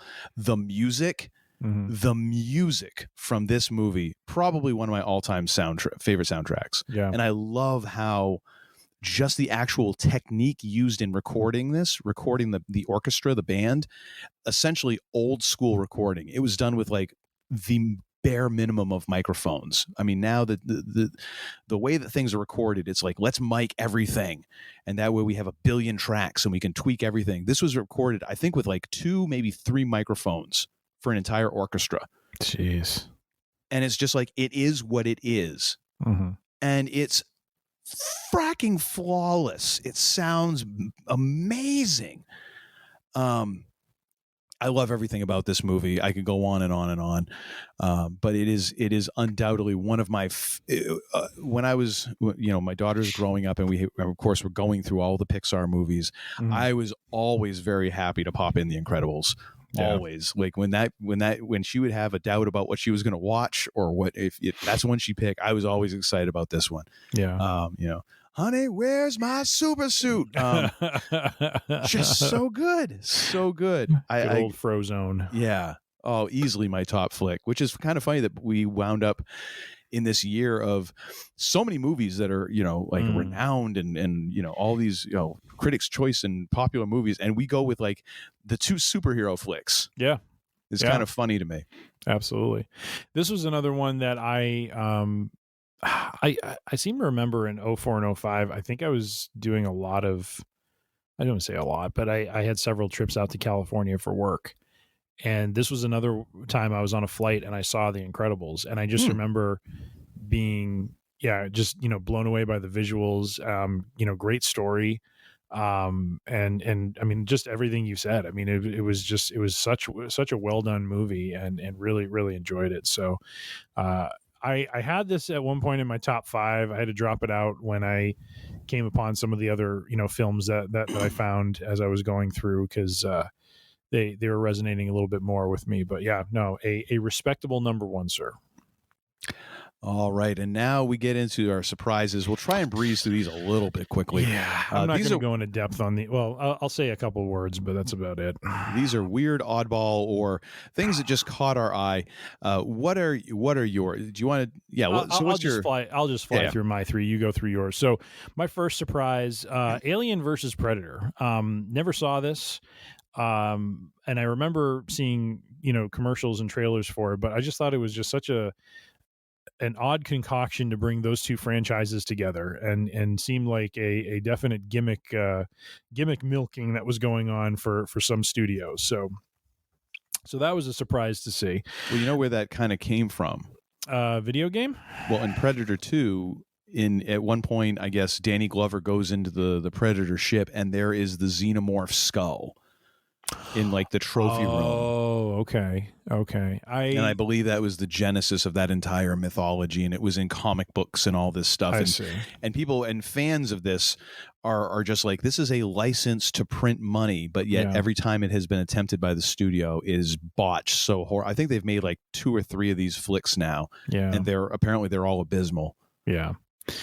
Yeah, I don't remember it being very good, but I forgot about it. Yeah, with Predator 2. I saw that movie like once, and it completely is lost on me that was the case. But very interesting context for why they would make this. My second one is a bit of a satire called Saved. It's basically a flick kind of about the contradictory nature of a girl who gets pregnant in a Christian school, and the way she's basically shunned by everyone.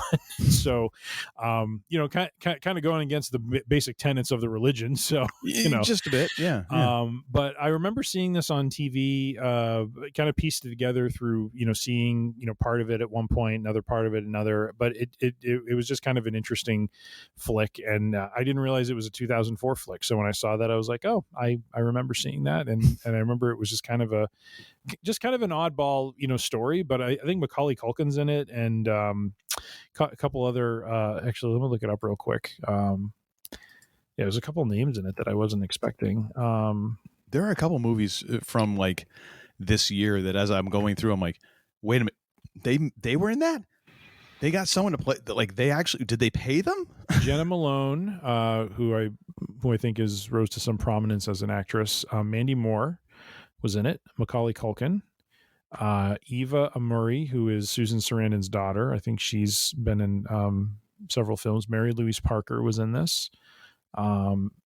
Oh, you're about to flip your stuff right here, sir. You ready for this one? Okay. Are you braced for impact? John Cena? Aaron Douglas from BSG fame is in this movie. Chief? Actually, he's listed as paramedic. Now wait a minute. When did BSG came out in 2004? Oh, that is Wasn't that the remake? Yeah, you're right. You're right. So he was paramedic and chief. And even crazier. Although I think she has since become. I don't remember if was she involved in that weird cult. Nikki Klein, who was from BSG, who played Chief's wife. Yeah, I think she was in that cult. Yeah, but kind of crazy that. Setting that aside, it's kind of crazy that Aaron Douglas, who plays Chief, and Nikki Klein, who ends up playing his wife for part of the series, are in this movie together. Well, they were both in the miniseries pilot. Yeah. Callie was, very much kind of, well, not very much, but she had some moments. Yeah, absolutely. So anyways, so Saved was my second one. And then my final surprise, just because it boggles my mind that a movie from 1988 it had I guess it shouldn't, because I just watched an Indiana Jones sequel, and that was from 84. But Seed of Chucky, that would be from the Child's Play original movie from 1988. I saw Child's Play 1 and 2, and then that was kind of it for me, and I moved on. So I don't know what number in the series this one is, but I just saw that and thought the name was just really strange. Seed of Chucky. So you just thought, what's up with that? I did. So what are your three, sir? What are your three surprises? Well, oddly enough, these are two out of these three I actually own. So this is actually more of an extension of my other seven. But they're also a little bit oddball. Hellboy, which is a just insane movie. But also just a lot of goodness, a real good weird, because of course we get Ron Perlman, Guillermo del Toro as the director. Oh God, it's just so fracking bizarre. I can't even begin to describe it. You just have to watch it. Then Napoleon Dynamite, a movie. The first time I watched it, I hated this movie with like all of the core of my being, and then somebody. Actually, the same people who I watched it with the first time told me I had to watch it the second time, and I was like, and I think at that point, like I think they brought the DVD to my house, and so I could have beer while I was watching it, and that was why I watched it the second time. And the second time, I'm like, oh, I get it. Yeah, it's supposed to be this stupid. Yeah. Okay. I actually haven't watched it from beginning to end, but I've seen parts of it. And I'm a big fan of Uncle Rico and his steak flinging ways. So I just want to say, yeah. And again, some good quotable lines, but also just it's a bizarre flick. Yeah, and it's just one of those things where I don't know how to describe it. It's just bizarre, and I think I've seen it a total of 3 times. It's one of those movies I don't really ever feel like I need to watch again. Yeah. I think I've saturated myself Napoleon Dynamite wise, but it is oddball, and I think it is worth a watch because it's a very different kind of comedy. And then of course, Harold and Kumar Go to White Castle, which for someone who is not a stoner, I love me some stoner flicks, and this is just so weird and funny. And I just remember watching this. I think I rented it, and then I'm like, okay, I need to own this, because I'm going to watch this approximately 100 times, and it's just so bloody weird. And this, I believe, was before Neil Patrick Harris got How I Met Your Mother, so this was before the NPH renaissance, and he's in this movie as himself, but as like the most like outlandish, crazy version of himself, and it is a delight. So yeah, Harold and Kumar Go to White Castle. I have still to this day not seen Harold and Kumar Go to Guantanamo Bay, the sequel. However, I do need to see that before I shuffle off this mortal coil. It's on the bucket list. Jeez Louise. Hey, I've got a wicked long bucket list. I'm hoping to stave off death as long as possible. Nice. All right, and so that concludes kind of our mishmash top 10, if you will. And so now we get into some awards, which we started this, I think, a couple times ago with these. These awards are they're almost as insane as some of our picks. Let's just say these are random awards handed out to random movies. Sir, you have the honors. So am I going to run through all of mine and then you're going to run through all of yours? No, we'll go back and forth. One at a time. All right. My first award, best film from 2004 to feature Snoop Dogg as a captain. Soul Plane. Oh my God. What a bizarre flick that was. It's almost like if you thought Undercover Brother was too highbrow, here's Soul Plane. Gosh. But yet I've never seen it. I've watched to say other than I just saw that it was a film made in 2004 and it just cracked me up. And I saw Snoop Dogg played Captain something or other. And I'm like, all right, I watched sure it. Enough. You know what? It was fun. It was nice. Good. It was a good laugh. Nice. You know, very nice. All right, you sir. All right, so I'm going to actually reverse these a little bit. Most likely to suck based solely on the title Never Die Alone, which was the DMX vehicle from 2004. That's a hard pass from me. Yeah. X going to give it to you. Yeah, it's just X going to give it to you. X going to give it to you. It might what he might be giving you is a bag of dog poo. What do you got next, sir? This award, best film title to guarantee failure. Sky Captain in the World of Tomorrow. Which I don't know what it is about that name. It drives me absolutely insane. When I saw this, I'm like, really? Someone made a film that has, 7 or 8 words in it? Then it's just, come on now. Come up with something better. Sky Captain Vengeance Tour is better than that title, for crying out loud. So that's my award. I also see you have an award for this movie as well. And what is your award, sir? Most likely to be too far ahead of its time. Sky Captain in the World of Tomorrow. Yes. Because I don't know if you know this. Like, this movie is very interesting in the fact that it was really the first movie that was shot. How do I put this? It was completely shot without any kind of backgrounds. It was all blue screen. Everything, every background, most of like the scenery is all computer generated. And the idea was the director / writer who came up with this idea just had this vision of like, okay, you can make movies with anything now. Like, it's possible to do anything. And this is very early when he's making this, when it took forever and a day to render computer graphics. So it took forever for him to like get his, kind of I think he did like a demo, and that was how he recruited like Jude Law and Gwyneth Paltrow and what's her face, Angelina Jolie.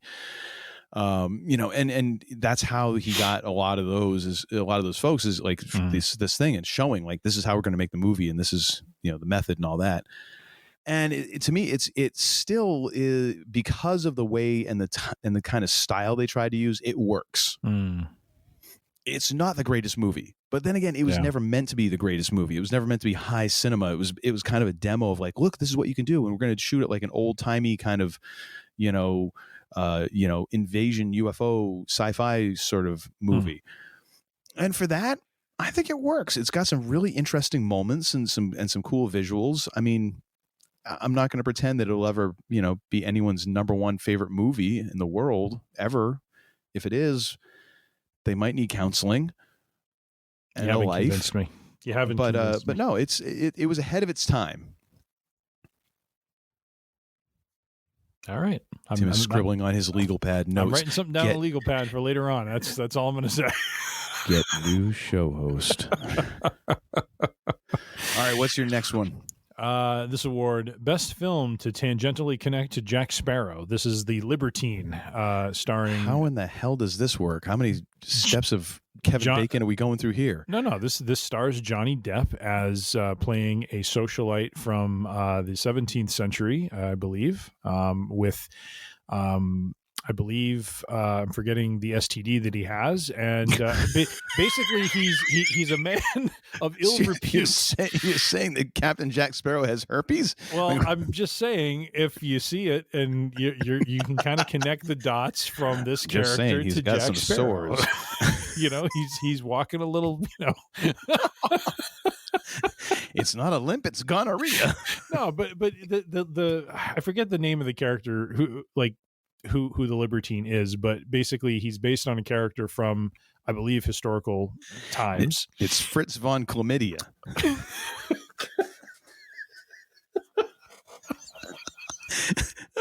I walked right into this one. Good God. Let me look this film up because I'm just doing this no good here. Oh my gosh, I'm sorry. Oh, Johnny Depp plays let's see. The Earl John Wilmot, aka the Earl of Rochester, a 17th century poet who famously drank and debauched his way to an early grave only to earn posthumous critical acclaim for his life's work. So the movie is all about his life where and I forget the king that he has some relationship with the king where he ends up like ticking the king off because he basically writes a play that makes fun of the king, and then later on comes to the king's defense for some purpose. It's been so long since I've seen the movie, but it kind of plays off the idea that he's this, he lives this, he's basically in a lot of ways the Doc Holliday of the 17th century and ends up paying a price for it. But, highlighting, kind of what he does during his life that ends up, becoming recognized after the fact. And one of the things that is kind of cool about the movie is at the very end, it kind of plays to the idea of will they remember me? Will they remember? There's this kind of haunting. It starts off with him in, kind of coming from the shadows and, basically introducing who he is and what he's about. And then it kind of launches into the story. And then it ends with that same kind of shadow where he's kind of standing there in front of a candle and he's like, will they remember me? Well, and he kind of fades to the back and disappears. And so it's just kind of a, very artistic kind of movie, but it was just, anyways, I was toying with putting it into, my top, 7 or so, but it just couldn't fit given all the other ones. So I just gave it its own award, connecting it to the captain. Earl of Crochenchester was booted. Yes, indeed. All right. Next up for me, most likely to be confused for an infomercial, The Machinist. Ah, very nice. Very nice. I agree. I have 2 that are the Uncle Todd honorary awards. I know we haven't mentioned this yet during this, but we almost made it. But Uncle Todd says, the time that we did this, by the way, he set the bar with a year that either of us were 1 or 2 years old. So neither one of us had seen all these movies or been around. So. Okay, go ahead now. But Uncle Todd at one point had selected a movie called Wanda the Wicked Warden and apparently didn't realize that this was a movie of somewhat ill repute. And so I feel like you remember The Hunt for Red October? Yes. And you remember the point when the XO of the boat is talking about, how the sonar guy had, was playing the music. And then, so he's telling the story. And then I always feel like when I'm busting in, it's like that guy who's like, and went way the hell out of peril. I feel like that's where I'm at when you tell this story every friggin' time. Yes. And then I believe you picked another flick that was basically essentially about like a what would you call it? Polyamorous relationship that was going on. Oh, with, yeah, like totally. Burt Reynolds and a few others. That was kind of crazy. Yeah, it is. So I call this the Uncle Todd 2004 MVP runner-up. There was a movie made in 2004 called Three-Way. Yeah, sounds about right. And then if there's a runner-up, that there is going to be a MVP award. And so the Uncle Todd 2004 MVP award goes to a flick entitled Suburban Secrets. And let's just say there is a lady who is not quite fully clad on the cover of that. So it's a lady. So anyways, those 2 are the Wanda the Wicked Warden selections for Uncle Todd for the year of 2004. All right. Well, thank you for that. No problem. I just thought I'd help you out there. My next award is most likely that everyone was doing someone a favor by being in the flick. And that goes to The Last Shot, which I want to read the kind of the tagline for this. A movie director screenwriter finds a man to finance his latest project, but soon discovers that the producer is actually an undercover FBI agent working on a mob sting operation. Ugh. And this one has a 47 Metascore and is rated 5.7 stars out of 10 on IMDb. the cast is what is kind of amazing for this. We've got Matthew Broderick, Alec Baldwin, wow, Toni Collette, Tony Shalhoub, Callista Flockhart. Who else is in here? Ray Liotta. Jeez. Anyone else that we know? No, but even then, just for that, Buck Henry. Oh, and James Rebhorn, who he's been in some flicks. Nice. But yeah, and Michael Papajohn. Mm-hmm. But yeah, just looking at that premise, I'm like, and they all signed on in this, so they must have been getting paid cash. Yes. What's your next award, sir? Best film title in my estimation. Elvis Has Left the Building. I say no more. That's what it is. How about you? What's your next one? Most likely to be confused for a Real Housewives of the XFL pilot. She Hate Me. That's excellent. That is excellent. Oh my gosh. My next one, most exciting film title. Cash Truck. Gosh. I mean, if you're gonna sell some tickets and put some butts in seats, nothing gets them in there and packs the theaters more than a film called Cash Truck. Such a bizarre movie title. Oh my gosh! What do you got next? Actually, I'll let you do another one here because I think you've outnumbered me on this. So why don't you double up? Do another one here. All right. So the M. Night Shyamalan 2004 special award goes to The Village, which I did see. I did enjoy it actually, but really? I just couldn't layer it into my my top 10 list there. So yeah, I did. I liked it. Interesting. I like because it played on the fear thing. It like so much of it was based on, the devil you don't know, like this awareness that there's a creature out there and they don't wander into the woods, and you end up finding out it's all like a put on to keep people from realizing that they're living, in modern times. In West Jersey. Yeah. Do you want to go one more, or do you want to go next? Go ahead and do one more. Most groundbreaking horror movies, and so this most some of these have been joke awards. This one I have to give the nod to, and I've never seen it. I'm not a horror person, but I watch trailers and I will read about movies and stuff like that. And so Saw, which ended up going like 6 or 7 more iterations after this one, was very, from what I could tell, was just groundbreaking in terms of the storytelling. Definitely wove in an antagonist with some some depth to it, not just an evil person killing for the sake of killing, but basically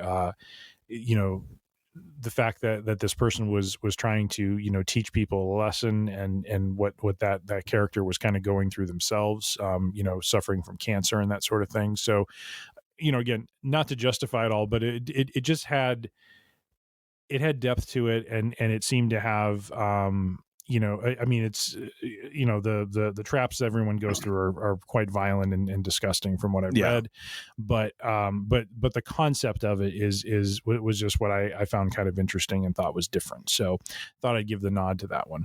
And by the way, just in case you were wondering, Saw 10.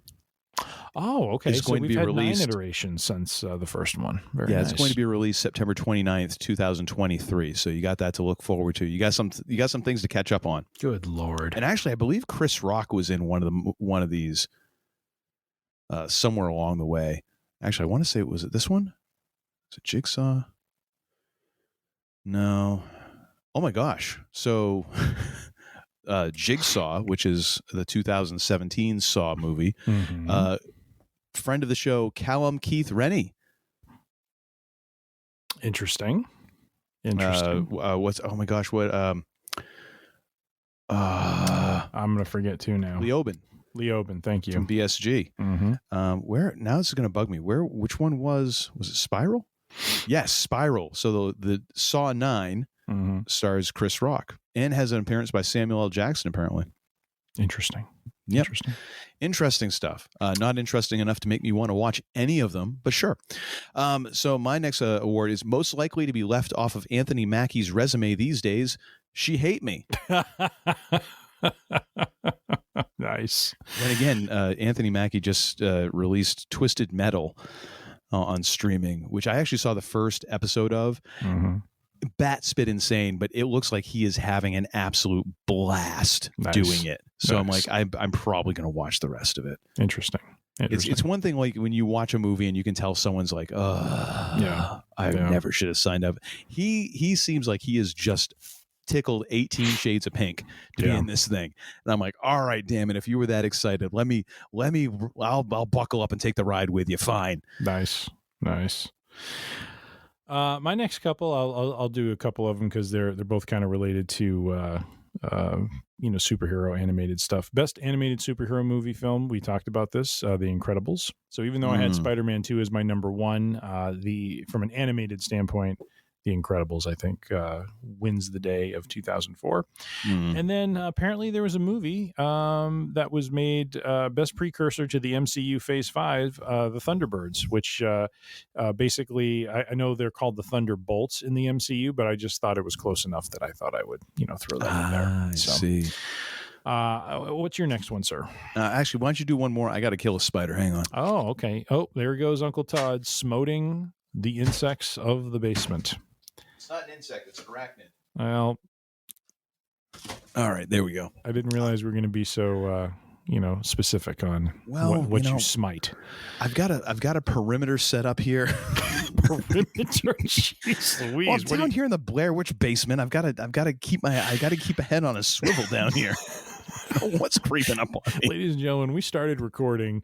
Uncle Todd's like, hold on, I gotta kill a spider. Oh, there's another one. I'm like, what, do you have an invasion going on down there? What's going on? A little bit. They're closing in on me. Okay. Maybe you should stop drinking the whatever you're drinking. Maybe that's what's causing you to see things. All right. Best Van Damme arse kicking spree, as I call it, goes to Wake of Death. Which such a Van Damme movie title. The description thusly describes apparently a spouse gets killed and he goes on a killing spree to avenge her death. Basically, I think that's so a real family flick. Basically, it's the synopsis, I think, of every Charles Bronson movie, I think, too. So yeah, just about. All right, I'll go one more and then let you go. Please. Best line of 2004 from Starsky and Hutch. Do it. Do it. My gosh. Do it.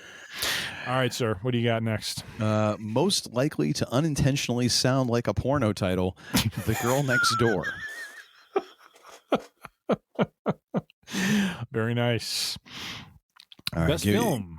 Yeah. Oh, do you want to go one more? No. Go. Give me about 3 of yours here. Best film, co-starring Robin Williams and Jim Caviezel. The Final Cut.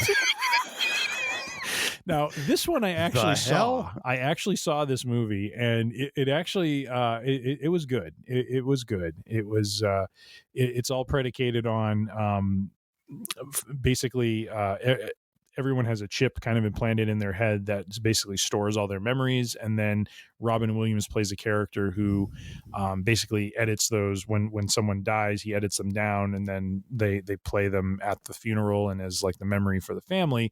And so it's an interesting story about how he kind of cuts out, a lot of the not so great stuff that people do and remember, and how he kind of tailors the story, of certain people. It gets into a whole situation of, I don't know if it was a politician or someone else who dies, and Jim Caviezel is kind of like someone who's trying to, get some information about that person and whatnot. Anyways, at the end of the movie, Robin Williams' character, I think, ends up getting killed. And so Caviezel is like going through all of this, like, all of these memories about this person or people that he has, to go through. And it's all about, it kind of ends with the whole idea of the burden that Robin Williams' character was carrying, having to see all these memories and see all the, the not so great things that people do. And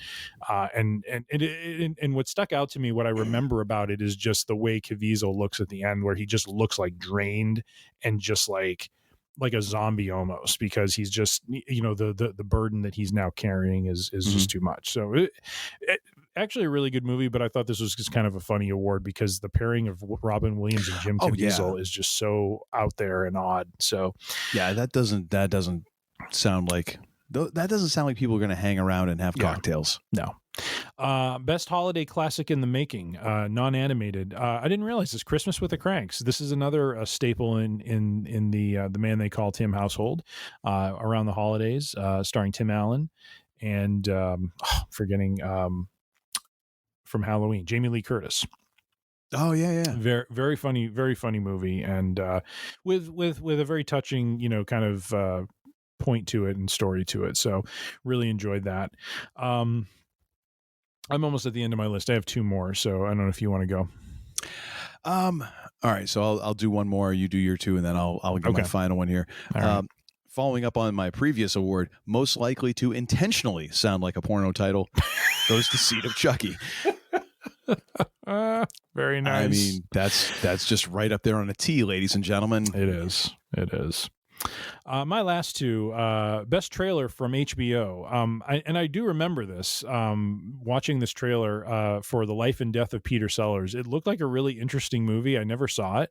But just the concept around it being that, Peter Sellers played all these different characters, but at the end of the day was a man who really had no identity of his own. And so it just kind of fascinated me to the point. I mean, I didn't have HBO at the time and just never got around to watching it. I should probably actually see if it's on HBO Max or not.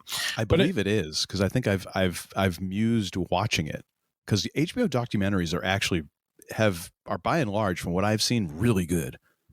All right, and my last award for this segment to wrap us up here is Best Will Ferrell Contribution for 2004, and as we've discussed, Anchorman: The Legend of Ron Burgundy, a classic in its own right, quotable up, down, left, and right, and so my final goofy award for this evening.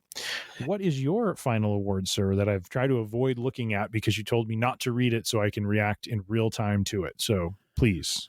All right, and this final award is a follow-up from my two previous awards. And because now you're thinking of what sounds like a porno title and can't get your minds out of the gutter, here are some others. The Punisher. Win a Date with Tad Hamilton. Oh, good God. Kung Fu Hustle. Oh, my gosh. Welcome to Mooseport. My Baby's Daddy. New York Minute. Sleepover. Oh, good God. Ladies in Lavender. Oh, my God. Bobby Jones' Stroke of Genius. Oh. Layer Cake. Oh, Uncle Todd. A Dirty Shame. My Summer of Love. Oh. Oddly enough, St. Ralph. I don't know why. It just is. Touch of Pink. The Five of Us. Steam Boy. Head in the Clouds. Yes. House of D, which, yes, that is an actual title of a movie that came out in 2004. Sweet Moses. Up and Down. 3 Iron. A Good Woman. And finally, In My Country.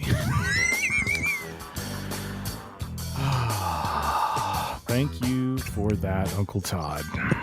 You almost have the Pat Summerall tone of voice. 1st and 10. Thank you, John. God. And ladies and gentlemen, that is 2004, the year in movies. Thank you. Thank you very much for just, I don't know if blessing is the right word, but bestowing upon us that rundown. Good God. I need a shower now. Thank you for sharding in my brain. All right, sir. What have you got for And Another Thing this episode? And another thing. I've already touched on it, but my And Another Thing is from on the Peacock streaming network, if you have that, WWE Elimination Chamber 2014. Specifically, let me jump over because I think I still have it up from earlier today. At about minute 56, about minute 56 into it, you have the Wyatt family versus the Shield. This was the culmination of these two factions who had been dominating WWE in their own ways over the last year of that time, coming together and having a match. And just it just reminded me, just how how different these two groups were in terms of the action they brought to the ring. I mean, there's just sequences in this match, not sequences like you would see with cruiserweights or with like the lucha libre style chain wrestling, that would happen, but just just constant action with all 6 members, kind of in motion at any one time. And there was a part of the match where Roman Reigns is whooping on Eric Rowan, and then Bray Wyatt does something, knocks him out of the ring. He ends up running around the side and does his drive-by kick on Rowan, who's hanging off the. I mean, it was just it just like flows just so seamlessly and so smoothly, and I mean, just the 6 of them work together so well, and so I would just recommend, just again as a kind of in memoriam for Bray Wyatt, just a phenomenal 6-man tag that was all about establishing who was the dominant faction at the time. So WWE Elimination Chamber 2014, minute 56, the Shield versus the Wyatt family. You will not be disappointed. And what, sir, is your and another thing? Oddly enough, mine comes from the Peacock as well, and is also focused on the professional wrestling genre. But mine is the documentary Becoming Cody Rhodes, which is a fascinating look at someone who is trying to make their way in a business that your dad was at one time like one of the biggest. Yeah. And it kind of goes into just Cody Rhodes' entire career and his life, revolving around sports entertainment and how he has kind of shaped his own career and even goes into the time away from WWE and then going to AEW and then coming back, and just essentially the story leading up to WrestleMania 39. And it's really fascinating, and it's interesting to hear him talk about a lot of that. And it felt, in a way, in some ways, it felt a lot like the CM Punk documentary, where it's like, wow, I'm kind of surprised that they're okay with this. Yeah. Because there were times that he had some not so flattering things to say, and they had folks on there who, didn't necessarily shine the greatest light on WWE creative. But then again, I think you do this job long enough, they've got to admit, like, yeah, we've had some stinkers. Yeah, the gobbledygook can't all be winners. No, not at all.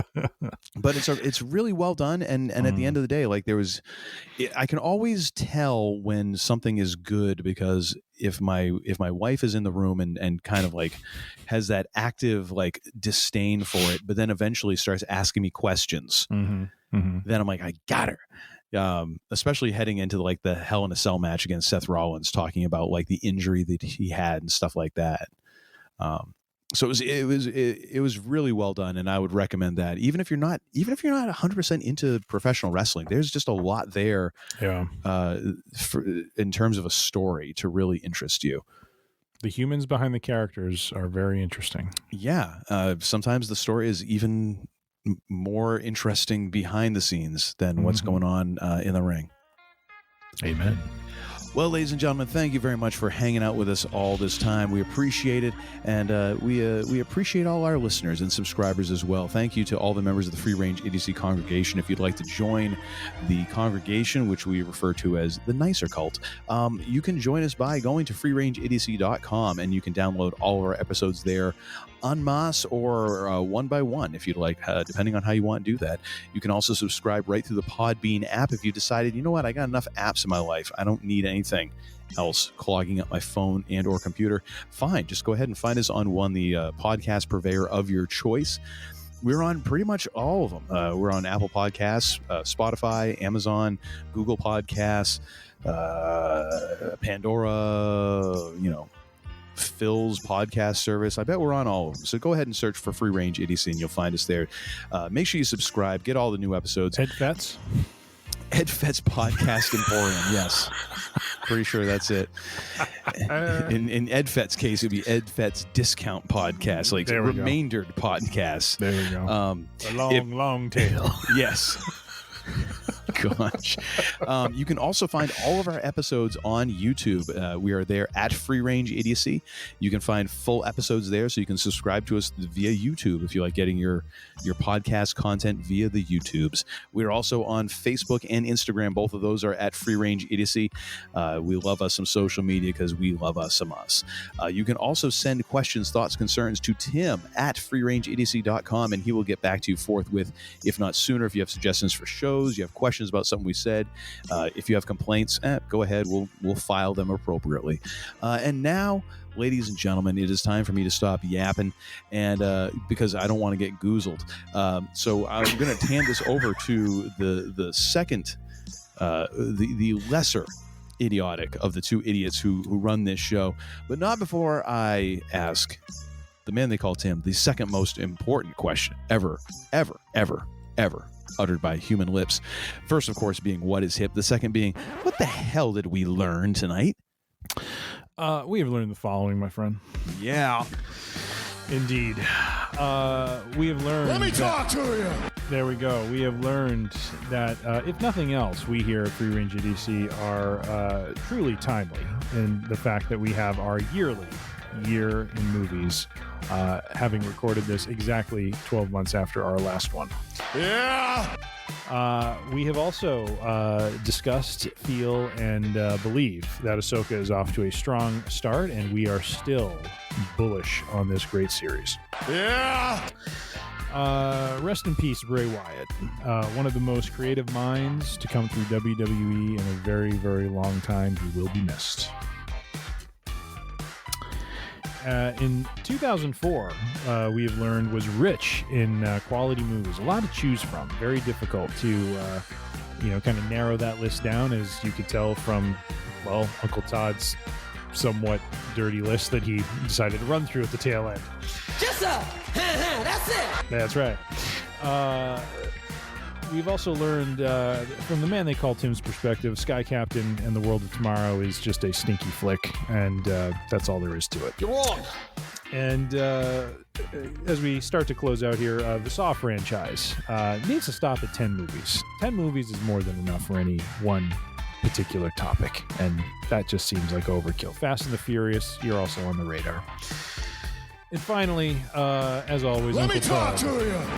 Finally, Uncle Todd has outdone himself once again with his dirty picks of 2004. Yeah. Good Lord Almighty. Yeah! I need a shower. Yeah! Well, as we like to wrap things up here at the range, thank you again. That's it!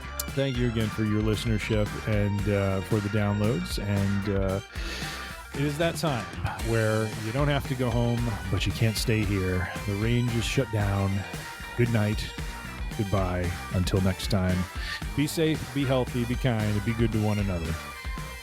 And until next time, just go through Uncle Todd's list of dirty movies and just be in awe at the creativity and ability to find that long tail content from 2004. It's like I picked the wrong week to quit drinking. This floozy was the same one as the last one, but I do remember all that trouble, that poor child being abducted and taken off by that handsome devil bandit.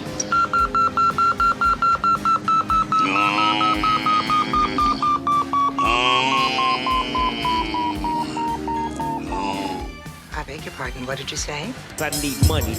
Damn! You're such a disappointing pair. I prayed so hard for you. Oh, here's a pleasant sight. Cirrhosis the Wonder Dog. I'm not drunk, all right? I just have a speech impediment. And a stomach virus. And an inner ear infection. Get out. And don't come back until you've redeemed yourselves. Okay, first of all... And now here comes the rebuttal. They're not dirty movies. They're just, after you consider the previous two awards, anything sounds dirty at that point. Okay. Even 3 Iron. I was looking through those and I'm like, oh, that could totally be a dirty movie. And second of all, how much more are you going to expand your like goodbye segment? I'm tired. Is it going to start equaling the Week in Geek? And furthermore, as Winston Churchill once said, I believe in his address to Parliament. I have an addendum to the addendum. Good Lord, just say good night. We're done. No. See ya. I have to say my piece to the people. And furthermore, as I would once said, and furthermore and more so, and then flippity fla, flippity flee. Yes, suspect. Yes, suspect. Now get the hell out of here!